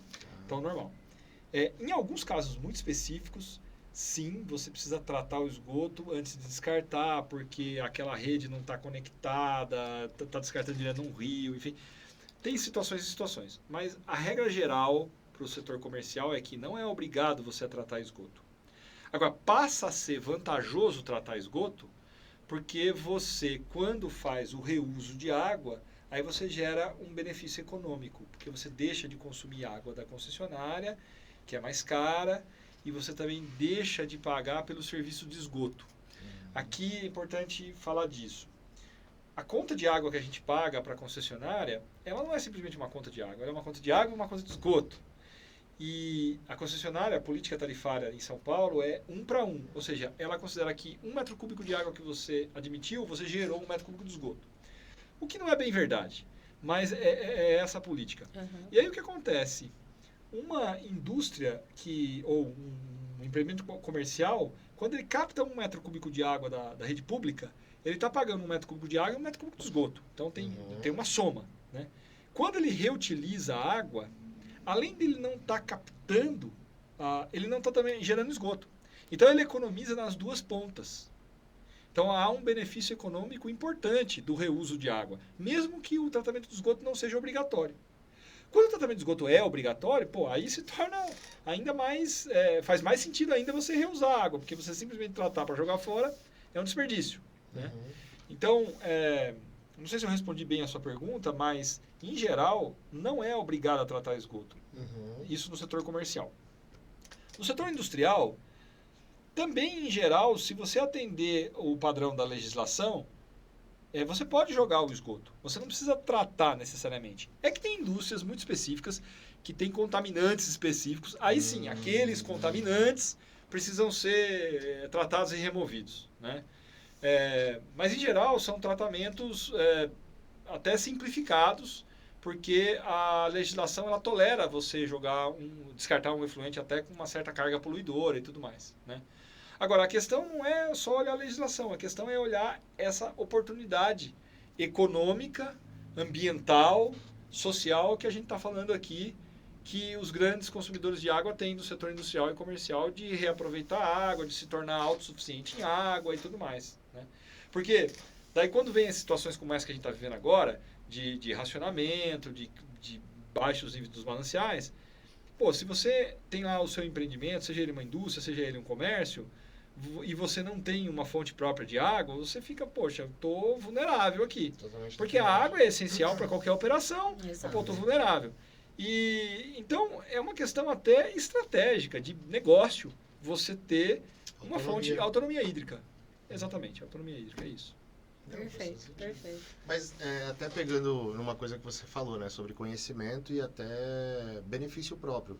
Você estava falando, eu estava fazendo contas bobas aqui, mas, por exemplo, se uma empresa paga, ou a indústria paga, sei lá, 30 mil reais de conta de água. Então, se eu pegar essa conta, considerar esgoto e água, dividir, no ano... 15, vai. Se eu investir 300 pau lá numa estação de tratamento, quer dizer que em 2 anos eu tenho uma redução de 50% no meu, com certeza, no é meu uma conta gasto. que vale, É isso, com certeza. Exato. É conta de padaria, né? É muito significativo. E se você Mas pensar que isso se você pensar que isso é uma coisa que se perpetua no tempo, Exato. né? Então, tipo energia solar. Exato. Quando você traz a valor presente, é infinito de dinheiro, né? Então, Mas faz é muito falta de sentido. conhecimento ou isso já é feito comumente pelas Não, empresas? o problema disso é o seguinte, é que isso, de novo, reuso de água não é um produto, é um processo. Isso não é compra de equipamento. Entendi. Né? Não é você comprar uma estação e instalar lá. Né? Isso envolve toda uma operação, uma engenharia especializada para fazer disso uma solução de abastecimento de fato. Tá. Quando você compra um poço, por exemplo, você não quer o poço, você quer água. Né? Mas aí você ganha de presente um pacote. Né? Então, e aí você começa a interagir com um negócio que algumas coisas começam a fugir do conhecimento comum do empreendedor. Então, por exemplo, é muito comum aqui em São Paulo o empreendedor ter história triste para contar. Porque ele fala, não, esse negócio de poço não dá certo, aqui eu já perfurei 2, 3 poços, de não sei quantos metros, não tem água, deu seco, etc e tal. E de fato tem muitas histórias dessas. Porque como a ocorrência da água subterrânea ela não é uniforme, então não é qualquer lugar que você vai perfurar que tem água. Tem risco, a gente chama de risco geológico. Tem risco de você perfurar e não ter água. Então tem muito disso, e aí, mesmo que você encontre água, tem a questão do tratamento, da gestão das licenças que tem que ter, das análises, tem toda essa questão da potabilidade, etc e tal. Então, de tal sorte, pessoal, que, em resumo, isso é um serviço, isso não é um produto. Então, você vê muitos casos que o empreendedor, fazendo essa conta que você acabou de fazer, Anthony, ele vai lá e ele acha que isso é puramente compra de equipamento. Então, ele compra, instala e depois ele vê que o negócio não funciona. E aí ele fica desacreditado disso e tal. E aí, o que a gente procura trabalhar e oferecer é esse negócio como um serviço. Ou seja, a gente continua... O usuário final ele continua pagando pela água por metro cúbico, como ele pagava para a concessionária, porém em valores reduzidos, que geram economia, além de autonomia e todas essas questões estratégicas que a gente está falando. E daí faz muito sentido. Daí Você entrega para ele uma solução. Eu entrego água por metro cúbico tratada no reservatório dele. Mas esse processo de reuso pode ser diferente de negócio para negócio? Pode. Por exemplo, na indústria, cada efluente é único. Então, você precisa estudar muito bem aquela indústria que você está atuando para você definir o processo de tratamento mais adequado. Perfeito. Por exemplo, você vai em shopping center, é meio parecido os esgotos de shopping center, mas é totalmente diferente de um esgoto industrial, de um esgoto municipal, doméstico. Por isso, né? o planejamento por e a N estratégia razões. Por isso que você tem que ter projeto personalizado e principalmente uma operação dedicada e especializada. Porque, por exemplo, tratamento de esgoto, uma das coisas que gera é um resíduo que a gente chama de lodo biológico, que é um lodo biológico mesmo, porque o tratamento de esgoto todo mundo acha que só você tacar produto químico no esgoto e o esgoto trata. E não tem nada a ver com produto químico, né? Até dá para tratar esgoto por processos químicos, mas não é financeiramente vantajoso. Os processos que fazem mais sentido são os processos biológicos, onde você basicamente se utiliza de micro-organismos, principalmente bactérias, que degradam a matéria orgânica do esgoto e geram o que a gente chama de lodo. Esse lodo eu consigo separar da água e ter a água tratada, que é o que eu quero. Só que esse lodo que é gerado, ele precisa ser adequadamente tratado e disposto, porque ele é um poluente. Então, você precisa controlar essa quantidade de lodo dentro do processo, tirar o lodo excedente, processar esse lodo. Hoje tem soluções, basicamente duas, ou você leva isso para aterro depois de um processo de desaguamento, ou você faz compostagem, que é o que a gente faz lá. A gente transforma o lodo em adubo orgânico que pode ser usado na agricultura.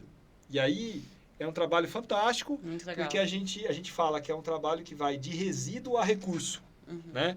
Então a gente consegue gerar, hoje o nosso brinde que a gente dá para os clientes e e fornecedor em geral, é um saquinho de adubo orgânico feito do lodo das nossas estações, que é um presente que não fere nenhuma norma de compliance, né? Você pode dar sem ninguém... Então, é super legal esse ciclo ambiental. E o que acontece? Para isso tem que operar. Se você colocar uma estação de tratamento lá e simplesmente ligar o esgoto e achar que o negócio vai funcionar sozinho, vai dar tudo errado, entendeu? E tem muita história desse tipo. Então, por isso, a gente brinca que a gente é uma companhia de Water as a Service, né? Tem o Software as a Service, nós somos Water as a Service. Porque a gente entende que não tem caminho de solução de autonomia hídrica que passa por compra de equipamento. Compra de equipamento não resolve isso. O que resolve isso é serviço. E aí a gente cria cenários financeiros que fazem sentido para o cliente, lógico, que geram economia, para chegar nesse benefício da autonomia hídrica, que é um negócio que já está hoje todo mundo cada vez mais entendendo que é estratégico ter autonomia hídrica. Perfeito, perfeito. Tiago, um mega ponto que eu queria trazer e entender, você pincelou um pouquinho sobre a Inglaterra, né, sobre encanamento, essas coisas que são antigas, mas você fala também sobre esses outros países. E Amsterdã, especificamente, a gente está falando de local que é abaixo do nível do mar, é uma outra... Realidade. É uma outra realidade. O que tem diferente nesse sentido de composição, de estrutura, de comportamento nesses outros locais? Olha, em termos de... Quando a gente olha para a Europa de um modo geral, o que a gente observa é que eles estão, primeiro, muito mais avançados em termos de tratamento de esgoto. Tá. Pelas questões da própria geografia, como você bem colocou. A Holanda, por exemplo, além de estar abaixo do nível do mar, é um tabuleiro, né? O país é plano. Então, por exemplo, lá você trata o esgoto e você não tem onde jogar o esgoto tratado. Não tem um rio passando para você jogar o esgoto, né, tratado. Então, você faz o que com essa água, né? Então, hoje existem na Holanda vários que a gente chama de wetlands, né, que são verdadeiros locais alagados, onde o esgoto tratado é descartado e ali cresce uma fauna e flora típica. Então você tem vegetação, aves, etc. e tal, que cresce naquele ambiente e vira como se fosse um pântano, entre aspas, e ali se forma todo um ecossistema. Então, por quê? Porque não tem onde jogar. Então você tem grandes áreas alagadas no interior da Holanda, por exemplo, que é esgoto tratado e descartado ali. E aí você precisa tratar esgoto em níveis muito mais avançados, porque se você tratar com tecnologias padrão convencional, aquele negócio não vai ficar bonito, né? Então, eu já visitei no passado, em 2009, a Holanda, e eu vi sistemas assim, super avançados de tratamento, que a gente usa aqui, por exemplo, para fazer água de reuso, né, que precisa ser um sistema avançado, sendo usado para descartar água em wetlands. Então, essas variações de tecnologia empregada e do que fazer com o esgoto tratado, além do próprio reuso, porque tem muitos locais que não se aplica bem o reuso, porque ou está distante das zonas urbanas, né? Aí você pode até aplicar na agricultura. Nesses locais mesmo que eu falei, dessas áreas alagadas, tem muita cultura de determinadas espécies que podem ser produzidas nessas áreas de banhado, vamos chamar assim. Né? Arroz, por exemplo, esse tipo de coisa. Então, ou seja... Mas toda água, todo esgoto descartado, ele é tratado? Ele é tratado. Ele precisa, 100%. É mandatório. Entendi. Não tem como, porque senão vira na minha cabeça virou, tá? Na minha cabeça aqui. Eu tô desenhando aqui o que você tá falando, na minha cabeça não ficou legal esse lugar. Senão vira um problema de saúde pública. Uhum. E a água, na Holanda, de novo, não tem grandes rios para você pegar a água. Essa Mar, né? A Holanda é um grande usuário de água subterrânea. Tem muitos poços na Holanda. Eu não sei dizer especificamente Amsterdã como é que é a matriz hídrica, mas eu tenho certeza que tem uma grande participação de água subterrânea na matriz hídrica de Amsterdã e de todo o interior ali da Holanda. Então, tem muita água subterrânea, não só ali na Alemanha, tem Munique, que é uma importante cidade alemã, é majoritariamente abastecida por poços também. Então, a água subterrânea representa um importante papel. eu diria assim que você vai para a Alemanha, por exemplo, né? Na Alemanha tem um negócio que eles já faziam, já fazem há mais de 20 anos, talvez 30 anos, e que aqui no Brasil está começando a ser discutido agora. Tá? Isso está sendo debatido ainda, não tem nem legislação pronta. Mas já tem algum rascunho de legislação. Recentemente a gente teve uma consulta pública e isso deve começar a andar no Brasil, que é o tratamento da água das redes pluviais. Tá. Então, olha que interessante. No Brasil, a gente tem o que a gente chama de sistema separador absoluto, que você tem rede de esgoto e rede de água pluvial, separado. Né? Em muitos países, as redes são unificadas. Então, por exemplo, Nova York, né? Cidades antigas dos Estados Unidos, isso é típico. Quando a gente assiste aqueles desenhos animados, a Tartarugas Ninja e tal, a gente vê que eles andavam dentro das galerias de esgoto, aqueles túneis, né? Sim. Todo mundo acha que rede de esgoto é aquilo, né? É um túnel debaixo da terra.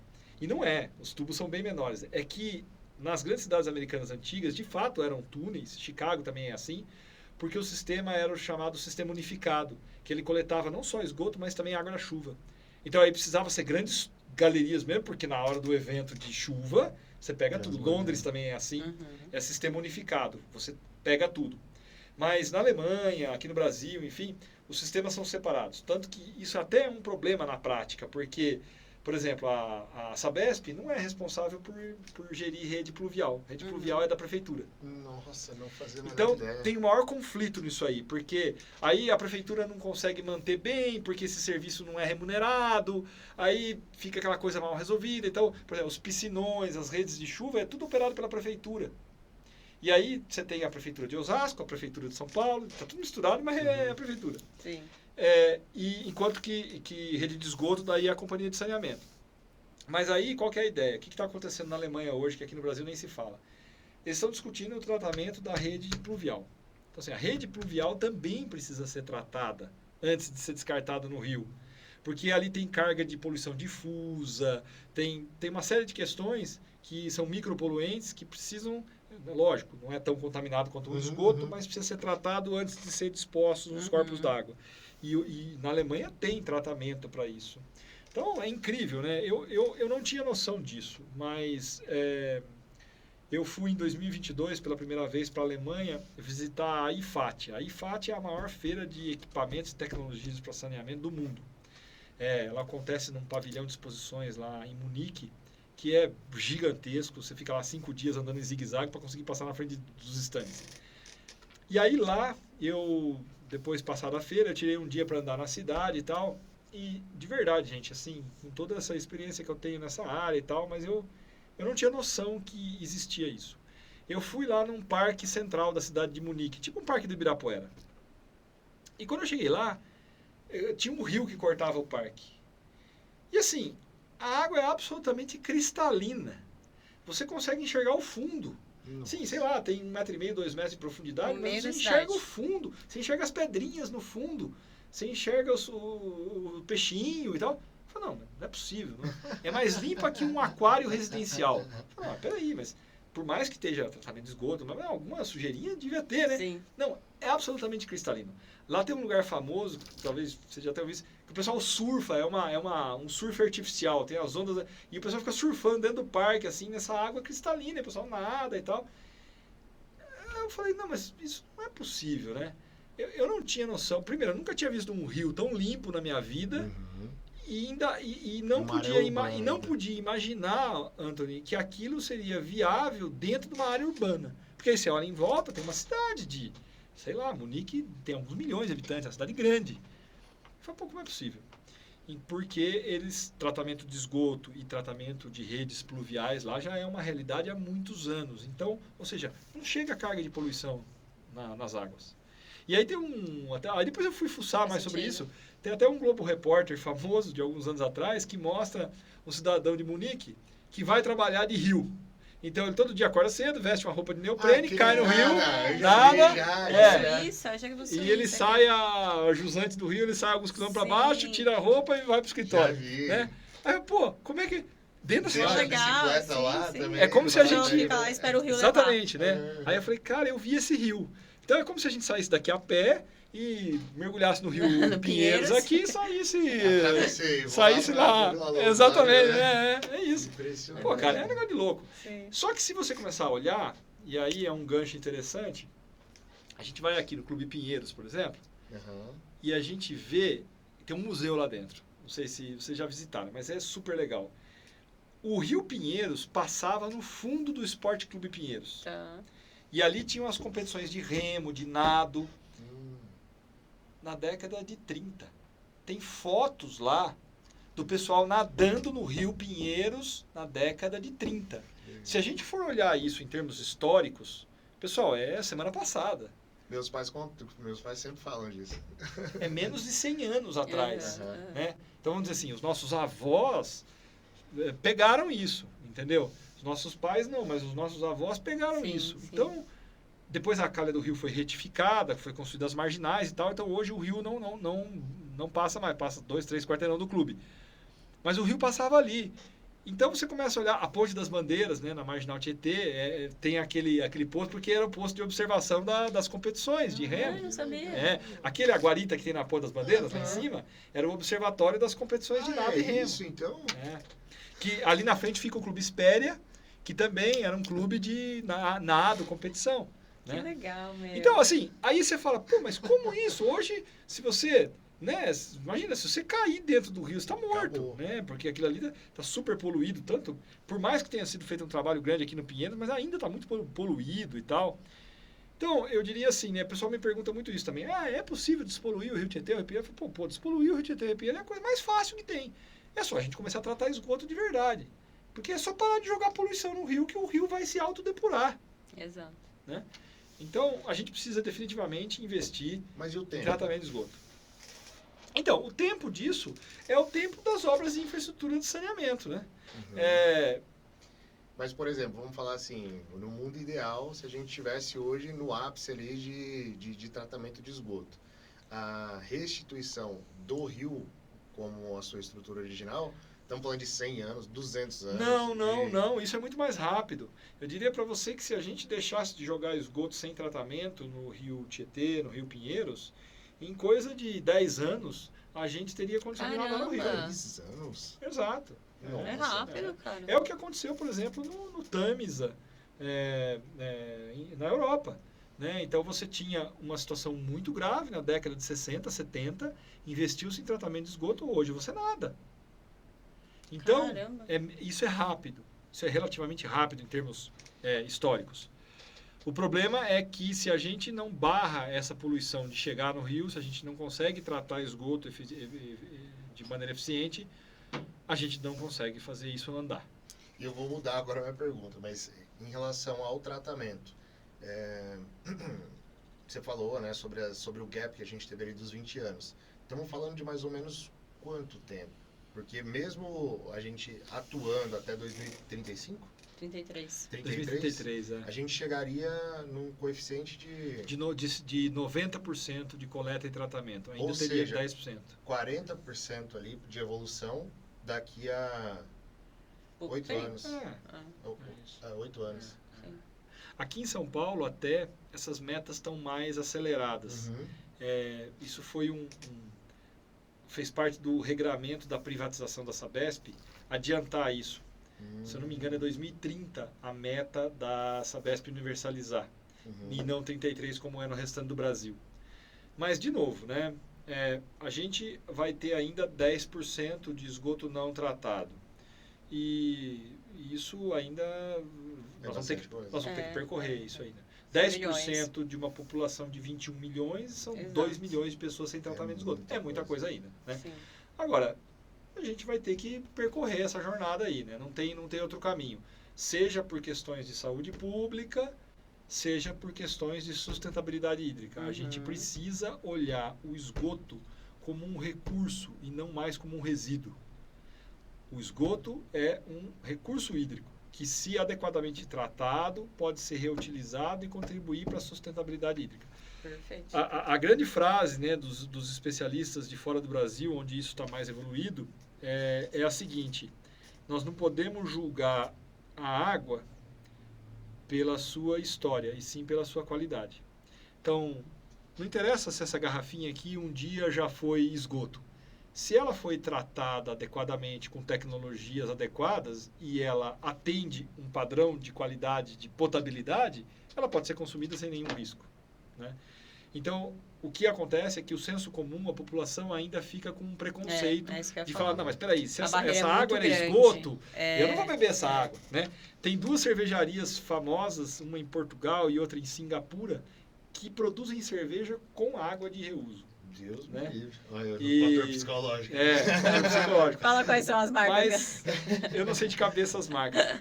Mas Deus me livre é a gente beber uma água que recebeu esgoto que a gente nem sabe que recebeu esgoto. Guarapiranga. Por exemplo, quem mora na Zona Sul de São Paulo, eu já morei, nota que quando você bebe a água da torneira, sem nenhum tratamento, enfim, mas que é uma água tecnicamente potável, ela tem um gosto meio de filtro de barro, assim, e um odor de terra, uma coisa meio assim, né? Esse gosto é típico da água do Guarapiranga e eles se devem a 2 substâncias químicas na água que chama metil-isoborneol e geosmina. Esses 2, que é o MIB, a abreviação MIB e geosmina. Esses 2 compostos, eles causam esse cheiro de mofo e gosto de barro na água. E de onde vêm essas substâncias? Elas são liberadas para a água por algas que crescem na represa de maneira exagerada e liberam essas substâncias e aí se torna perceptível o gosto. E essas algas vêm da onde? Vêm do boom de nutrientes que é descartado na represa por conta do esgoto sem tratamento. Então, o esgoto sem tratamento, ele é um terreno fértil para o crescimento das algas. As algas crescem, liberam MIB e geosmina. Então, por mais que você trate a água, e a concessionária faz um trabalho tecnicamente bom de tratar e potabilizar a água, mas ela fica com essas substâncias. Essas substâncias não são reguladas pelo Ministério da Saúde, então isso está chegando nas nossas casas, né? Tem análises que mostram também, por exemplo, resíduo de fármacos na água desses locais. Então, por exemplo, o estradiol, né, que é um anticoncepcional, enfim, a população usa, isso sai no xixi e vai para... Então, você tem algumas concentrações disso na água. E aí você fala, bom, qual é o efeito disso no longo prazo na saúde humana? Isso é objeto de estudo hoje nas universidades top do mundo. Ninguém tem muita clareza disso. A gente chama isso de contaminantes emergentes, né? Tem uma série de contaminantes na água, fármacos, enfim, que são que ninguém sabe o efeito disso no longo prazo. Então, por isso, eu na minha casa, por exemplo, né, eu falo isso, é meio polêmico, mas enfim, eu na minha casa, porque nós estamos num país que é rico em águas de qualidade, etc e tal, na minha casa eu compro um galão de água mineral, né? Porque, e aí o pessoal fala, mas essas águas mineral, esse galão, onde que o cara enche, como é que é? Eu prefiro correr esse risco do que o risco de beber uma água que tem fármaco, que tem... Porque as fontes você já sabe. Porque as fontes minerais do Brasil, em geral, são de boa qualidade. Você tem fontes em Águas de Lindóia, Campos do Jordão, são fontes de boa qualidade. Eu tenho algum risco? Eu tenho, sempre tem. Mas eu prefiro correr esse risco do que o risco de tomar... Porque o pessoal às vezes põe filtro em casa, esses filtros das marcas famosas aí, pega a água da rede pública e passa lá e bebe em casa. Cara, eu não tenho coragem de fazer isso não, entendeu? Não adianta esse filtro? Eu não tenho coragem, porque não é que ele não adianta, o problema é o seguinte, tem um negócio famoso que é o filtro de carvão ativado, né? Sim. Esse é famoso, tal do carvão ativado. Uhum. Carvão ativado remove compostos, remove várias coisas. Várias dessas coisas que eu estou falando aqui, o carvão ativado remove. O problema é o seguinte, quem é que vai ficar monitorando, fazendo análise da água para ver se o carvão ativado ainda está bom, precisa trocar? Normalmente você vai trocar lá de acordo com o que o fabricante fala, troca a cada 3 meses, 6 meses, né? E nem troca, não sei se... E às vezes nem troca. Então, de verdade, pessoal, assim, eu não corro o risco disso. Tem até um amigo aí, né, que é diretor de engenharia de uma grande construtora aqui em São Paulo, que eu estava conversando com isso com ele falou assim, pô, cara, eu nunca tinha parado para pensar nisso, eu pago lá na minha casa uma assinatura de um filtro X, que o cara vem, troca o refil, mas agora eu já vou eliminar essa assinatura. Aí chega na casa do Thiago, tem um galão de 20 litros. Tem um galão de 20 litros. Aquele de plástico ainda, assim, não é nem o que pega, não. O de plástico, você aperta o... Ele falou para mim, falou, Thiago, ó, depois da nossa conversa, eu cancelei minha assinatura e tô comprando galão de água mineral. De verdade, eu acho que no Brasil, no contexto, claro, a gente sabe que isso não é uma coisa que todo mundo pode, enfim, nós vivemos num país pobre, cheio de escassez de recursos, mas, pô, se você puder investir em água mineral na sua casa, é um bom investimento, cara. Pra nossa realidade Brasil. Não, minha mãe vai adorar esse corte. Vai adorar. Aqui. Nossa, cara, assim, você explodiu uma caixinha, porque a minha mãe é da Zona Sul, da região ali próximo do Guarapiranga, né? E ela fala, cara, nossa, ela buzina no meu ouvido, mas Anthony, não é mais da qualidade que era antigamente. Você abre a torneira para lavar a mão, vem aquele cheiro de mofo. Você coloca água na boca, depois do filtro, um gosto de barro. Às vezes você abre a torneira e ele ainda sai um pouquinho assim de barro e depois vem a água. Eu, mãe, não é assim também. Ela trata a água e tal. Ela vai ver esse corte, ela vai assim, tá vendo? Ela compra o galão. Pode falar pra ela que isso é mibijosmina. Agora ela já vai entender. Pelo menos é alga. Eu vou falar pra ela que fica tranquila que não é químico. É a alga. Sim. Mas, Thiago, uma pergunta que a humanidade tem, que é, se a maioria da água é salgada, por que a gente não tá tratando ela pra tomar? Mais uma boa pergunta, né? Vamos lá, é polêmica essa. É polêmica. A dessalinização da água do mar, ela é uma realidade hoje, muito fortemente presente em vários países. Então, você pega o Oriente Médio, por exemplo, está sendo abastecido basicamente com água dessalinizada do mar. Então, toda aquela região ali, Dubai, todas aquelas... Já tem gente consumindo? É tudo água dessalinizada do mar. Deve ser caro, então, porque se Dubai está fazendo... Israel, né? Eu visitei a segunda maior planta do mundo em Israel em 2018. Em Hadera, que é uma cidade um pouco ao norte de Tel Aviv. Lá, eles tratavam água para 1 milhão de habitantes nessa estação que eu visitei. Uma cidade do tamanho de Campinas, né? Dessalinizando a água do mar. Então, assim, é hoje um caminho, mas, inclusive no Brasil, nós temos um case famoso e outro que está em construção. Um case famoso é das Ilhas Fernando de Noronha. Então, lá a Compesa, que é a Companhia Pernambucana de Saneamento, opera um sistema de dessalinização de água do mar para abastecer a ilha de Fernando de Noronha. Uma boa parte do abastecimento vem dessa dessalinização, uma outra parte vem de uma fonte de água doce local lá da ilha. Isso já existe lá em Fernando de Noronha há uns 20 anos, então não é tão novo.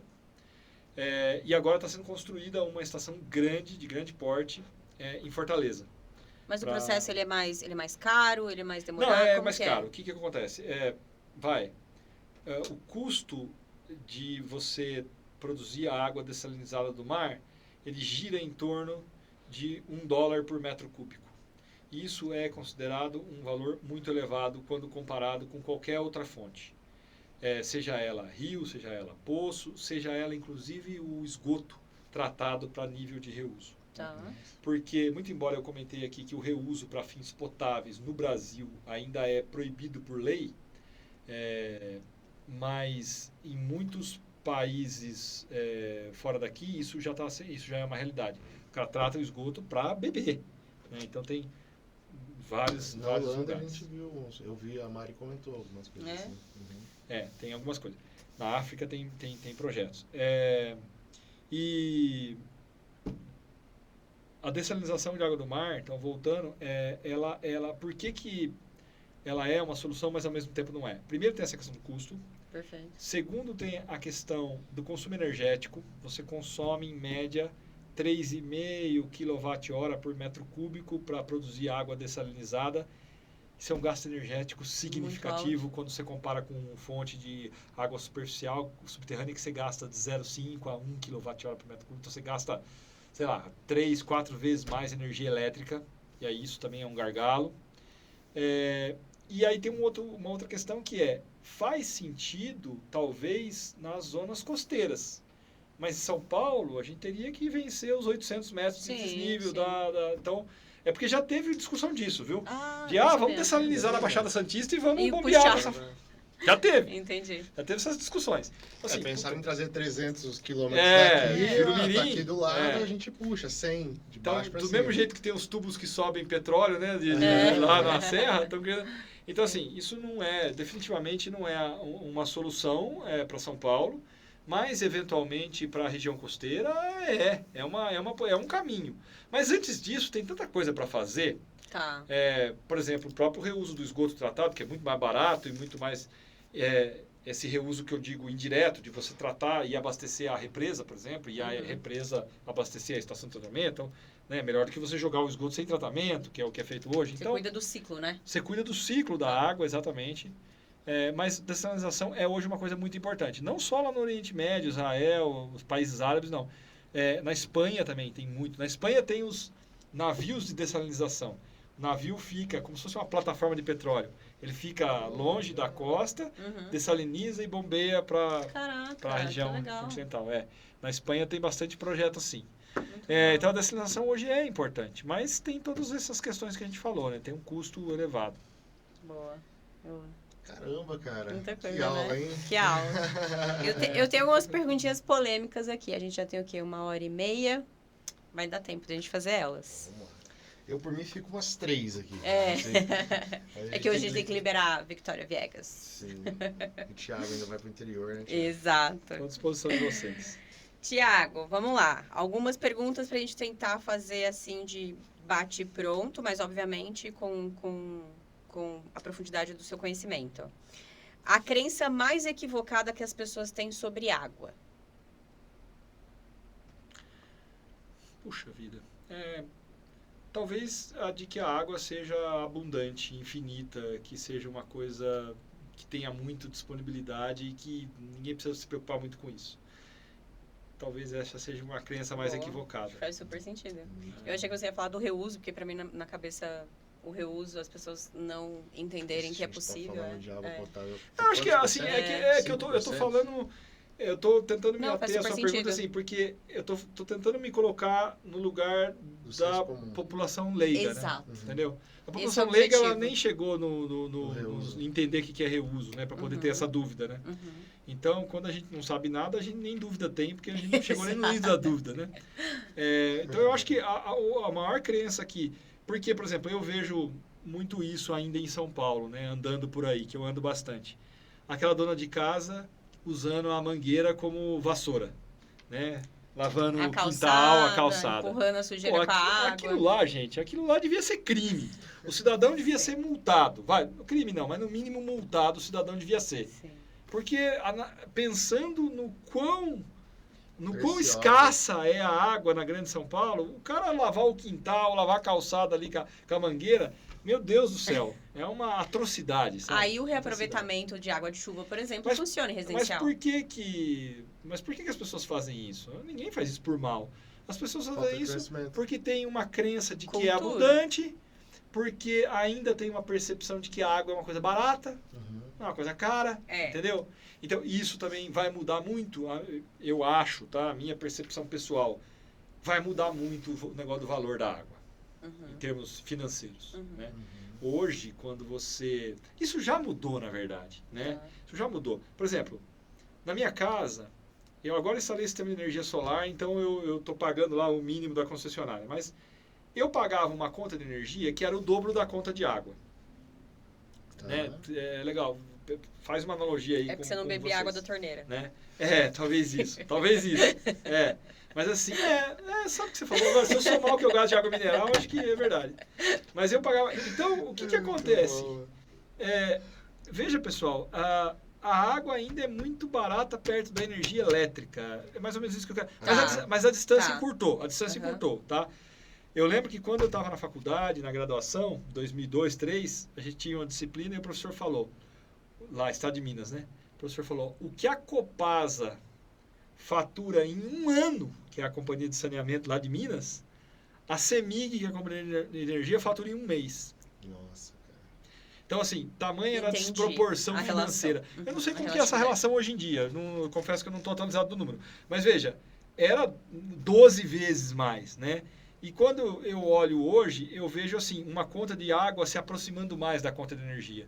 E eu acho que essa é uma tendência, sabe? Eu acho que no futuro a gente talvez vá pagar a conta de água no mesmo valor da conta de energia, porque os serviços vão ter que ficar mais caros para poder sustentar a infraestrutura. Por exemplo, essas obras de saneamento que estão sendo feitas para levar de 50 para 100, 90 ou 100% que a gente, claro, uma hora vai chegar. Quem está pagando isso? Quem está pagando isso é o usuário da água, a população, não tem. Então, a gente vai ter mais infra para operar, mais infra para manter, e isso tem um custo, não tem jeito. Então, isso vai acontecer. Talvez, quando isso acontecer, o cidadão comum melhore os teus hábitos, porque ele vai começar a ver que vai doer no bolso, né? É um caminho, Talvez é um pouco isso. Mas eu acho que a crença mais equivocada é essa, de achar que a água Que é nunca vai abundante acabar. e que não tem problema, sabe? Boa. Próxima. A pergunta que ninguém faz, mas deveria fazer.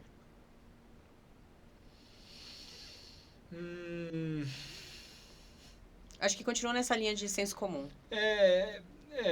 Talvez a pergunta que ninguém faz e deveria De onde fazer vem a minha água? essa também é boa, mas talvez essa questão que a gente estava discutindo aqui sobre a qualidade da água para consumo, sabe? Uhum. É seguro consumir a água da torneira lá, né? Tá. Por mais que ela seja tecnicamente potável, não estou dizendo as concessionárias em geral fazem o trabalho que tem que ser feito, enfim, mas pensando de onde ela vem e o que ela está sujeita, etc. Pô, será que é seguro eu consumir aquela água da torneira? Que tipo de filtro ou que tipo de outra solução talvez eu deveria pensar para proteger a minha saúde, né? Eu acho que, em geral, as pessoas não fazem essa pergunta, passa desapercebido, mas é um tema importante. Sim, muito importante, porque Porque tem hoje, muito a ver com a saúde, que porque você o que trouxe. acontece? Hoje você vai nas redes sociais, você vê, né, olha, não toma refrigerante, toma água que é mais saudável. Tá, bem, mas sem dúvida, né? Mas, pô, tem que ver que água é essa também que eu tô tomando, né? Entendeu? Você sabe que Faz sentido. eu no minha caixinha do nada, assim, eu gosto de pegar umas teorias da conspiração, assim, umas coisas meio malucas, né? E você falou do estradiol, eu já tinha visto alguns malucos aí da internet falando que é proposital, né? Que tem uma teoria da conspiração que eles estão jogando estradiol para poder combater a masculinidade do homem, não sei o quê, para você perder o nível de agressividade ali, para que o homem seja mais passivo e por isso ele seja mais facilmente tomado pelo sistema. É engraçado como a galera vai cruzando essas coisas, né? Você tá falando do refrigerante, eu fiz essa ligação, porque o pessoal realmente fala, tome água, mas vamos ver, né? Eu acho que é uma questão complexa essa. Não é simples a resposta para isso, não. Mas as pessoas deviam pensar Perguntar nisso, mais, né? Perguntar mais sobre Perguntar isso. mais. Legal. Tiago, uma decisão simples que mudaria muita coisa. Eu acho que o poder público, né, as políticas públicas, e eu não estou dizendo que isso não está acontecendo, né, mas eu acho que precisa ser fortalecido. Fomentar mais a questão do reuso da água. Ainda existe muito tabu sobre isso. Barreiras na própria legislação, enfim, lacunas, melhor dizendo, na própria legislação, que inviabilizam determinados projetos de reuso que poderiam mudar muito o cenário hídrico das regiões de escassez. Por exemplo, como a nossa região aqui metropolitana de São Paulo. Né? Eu acredito que a gente está evoluindo, tá? Eu não acho que a gente está parado, não. Mas a gente precisa aumentar o foco sobre isso. Ver que o mundo, onde tem escassez de água, escassez hídrica, o mundo já está trabalhando em reuso de água muito fortemente. E a gente precisa ir nessa direção. São ações sem dó, sem pensar. São ações relativamente mais simples, mas de um impacto gigantesco, né? Não diria simples, mas assim... A comunicação... Assim, o poder público pode, com ações simples... Comunicação, conscientização... Fomentar o senso crítico da população e fomentar as próprias empresas de saneamento a investir mais nisso. Perfeito. E a última pergunta, hein? O que você vê todo dia e você pensa, se as pessoas soubessem disso... Eu acho que esse exemplo que eu falei da vassoura hidráulica, né? Puta, eu vi na hora que você falou, eu falei, vai falar da... Aqui, isso é uma coisa, eu acho que muito de Brasil, tá, pessoal? Muito. Cultura, né? É cultura. O Brasil tem muito essa cultura do lavar, né? A gente, é incrível, né, isso, porque tem alguns conhecidos e essa coisa que a gente fala, às vezes eu fico pensando, pô, será que é verdade? Não, não é, diz que é verdade mesmo. O pessoal na Europa não toma banho todo dia. O pessoal na Europa toma banho 1, 2 vezes por semana. Nos Estados Unidos também não é muito diferente, não. Né? Essa coisa de tomar banho todo dia, às vezes mais de um banho, né? É coisa do brasileiro. Isso é coisa cultural. Né? Então, assim, a nossa cultura é uma cultura que envolve muita água, né? Sim. Essa coisa de lavar, lavação e tal. Pô, as nossas mães, avós, donas de casa, etc e tal, né? Pô, minha mãe adora lavar as coisas. Minha mãe taca água em tudo, Sim, entendeu? Tipo, sim, pra ela cultura. é cultura, meu. O brasileiro adora. Lavar a cozinha de casa. Exato. É tipo o americano, Né? limpar Não, seco, não tem... A minha esposa, né? Se a gente faz churrasco em casa, ela quer lavar, ela quer jogar água e tal, aquela coisa. Meu, eu já nem brigo. Eu falo, não, beleza, lava aí, porque, sabe? Eu não vou tipo, passar. deixar a toalha molhada na cama. Thiago, pô, vai lavar seu... Exatamente, né? Eu fico com dó da água. Mas não, se não lavar, não tá limpo, Sim, sabe? sim. Eu acho que, pô, se as pessoas soubessem o quão difícil o quão escassa é a água, essa coisa toda, certamente elas lidariam de uma maneira diferente com isso, sabe? Eu acho que isso... O cidadão precisa mudar a percepção. Talvez mude. Na vida diz que a gente aprendeu pelo amor ou pela dor, né? Uhum. Então, se a gente não aprender pelo amor, talvez quando doer mais no bolso, porque isso vai ter um custo maior, as pessoas mudem os comportamentos. Né? Sim. Faz super sentido. Que aula, hein, Thiagão? Que aula, cara. Não, imagina. Muitas aulas. Muito obrigado, muito cara, bom. por transbordar esse conhecimento aí com a gente. Eu fico aqui de camarote, cara. Eu fico tendo eu- aula é. aqui. Acho que o que Não, a acho gente que- mais adora é ficar ouvindo as pessoas falarem. E veja, a gente Tem muita coisa que eu ainda quero perguntar, conversar, assim.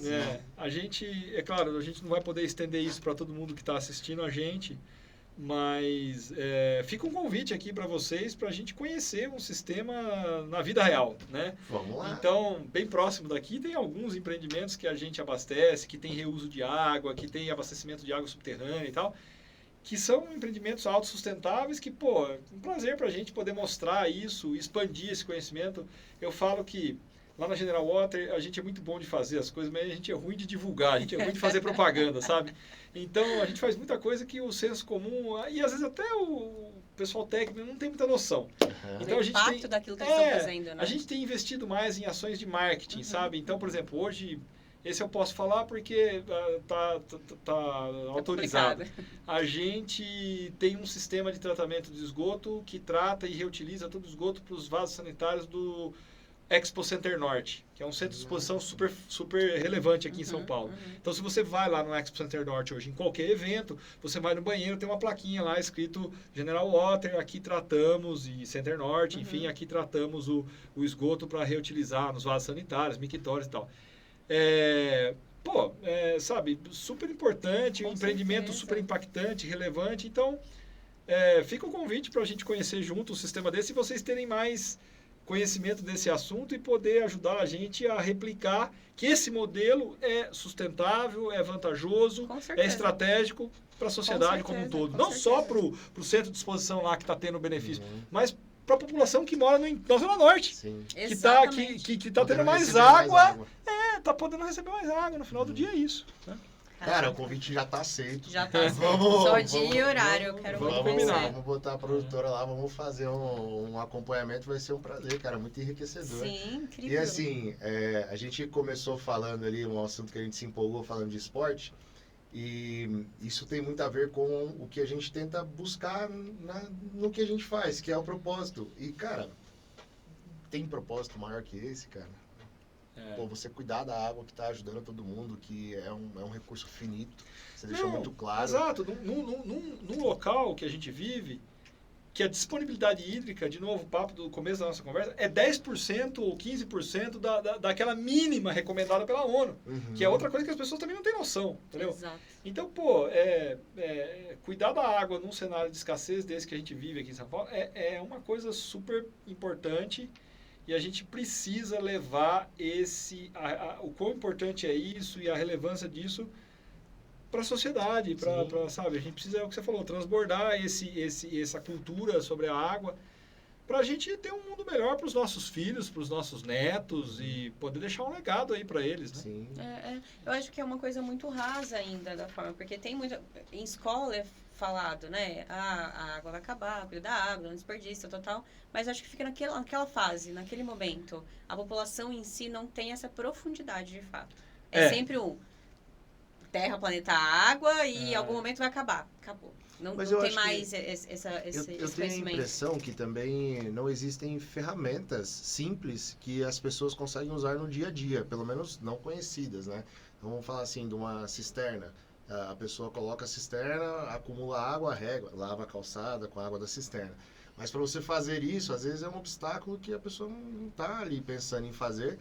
Talvez não por falta de investimento, mas talvez porque não tem a noção do impacto positivo ou negativo que vai ter isso ao longo da rede de abastecimento, né? Que é o que você está falando. Você faz um tratamento no Center Norte, pô, a Zona Norte inteira está sendo beneficiada. Eu não tinha noção disso. Então, você compartilhando, será que as pessoas têm essa noção? Certamente não. Eu acho que tem pouco noção, a gente precisa divulgar mais isso. Sim. E, bom, enfim, esse é um dos motivos que eu fiquei bastante motivado de poder estar aqui com vocês hoje, da gente levar esse conhecimento. Nossa, eu pessoal. também. Nossa, amo falar sobre essas coisas. Muito legal mesmo. Vamos mais. Foi um presente. Que venham outros retornos. Sim, né? com certeza, Depois, cara. Vamos... Se você aceitar um próximo convite, queremos aí aprofundar um pouco mais sobre a sua história também de vida que você falou, entre outras coisas.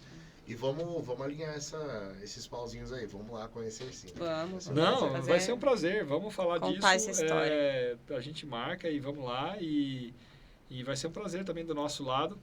Eu acho que é isso, pessoal. Eu achei que foi ótimo a nossa conversa aqui. Para mim foi muito bacana. Sim, e acho que vocês organizaram bem aí e fizeram boas perguntas. Então foi melhor. Eu vou te pedir um recado, né? Você começou falando que faltavam profissionais. Então, deixa um recado para a molecada que está na faculdade, que de repente não conhece. Porque assim, eu sou engenheiro também, mas eu lembro que quando eu fui cursar, eu falava, pô, mas o que tem na engenharia? De cabo a rabo a gente nunca sabe, né? E aí, durante o curso, você começa a se descobrir. Dá um recado para essa molecada aí, cara. Legal.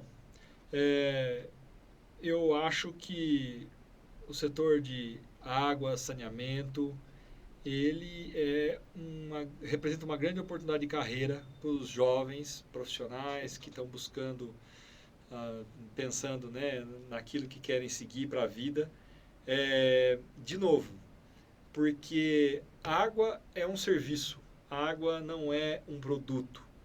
Então, é um tipo de mercado que a demanda é infinita, né? Porque a gente precisa manter o abastecimento, trabalhar 24 horas por dia, 7 dias por semana. E também porque, por mais tecnologia que a gente tenha, por mais mudanças, transformações que a nossa sociedade possa passar em decorrência do desenvolvimento tecnológico, quanta coisa, né, já não mudou no mundo nos últimos 20, 30 anos, mas certamente a água vai continuar sendo essencial. Ninguém vai inventar um pozinho que vai substituir a água, né? Por exemplo, a câmera fotográfica não existe mais, hoje é tudo no celular, né? A máquina de escrever já não existe mais, hoje é tudo no computador, né? O chat GPT não vai limpar água. O chat GPT não vai fornecer água, não vai fornecer água. Né? Ele usa muita água. Ele usa muita água. Você sabe que, quem me disse esses dias alguma coisa que a cada palavra ou letra que a gente digita no chat GPT é consumido não sei quantos litros de água. Calcularam a pegada hídrica, né? Caraca. Porque o processamento das informações consome. Eu não tinha parado para pensar nisso ainda e, de fato, então, água é um recurso essencial e nós vamos precisar de profissionais trabalhando com água para sempre. Então, é uma carreira que, para quem tem um mínimo de interesse, certamente vai ter muita oportunidade para trabalhar. Quem estiver pensando pode ir lá bater um papo com o Thiago? Claro, os meus contatos estão disponíveis aí, a gente deixa no link aí para o pessoal poder contatar e a gente bater um papo, vai ser um prazer poder ajudar os jovens aí. E eu gosto muito de lidar com o público mais jovem, porque eles sempre trazem para a gente... né, a gente aprende com eles também, né? A gente tem muito para ensinar, mas a gente tem muito para aprender também, né? Sim. Então é uma troca interessante. Legal. É isso aí. Galera, esse foi o Thiago, diretor de operações da General Water.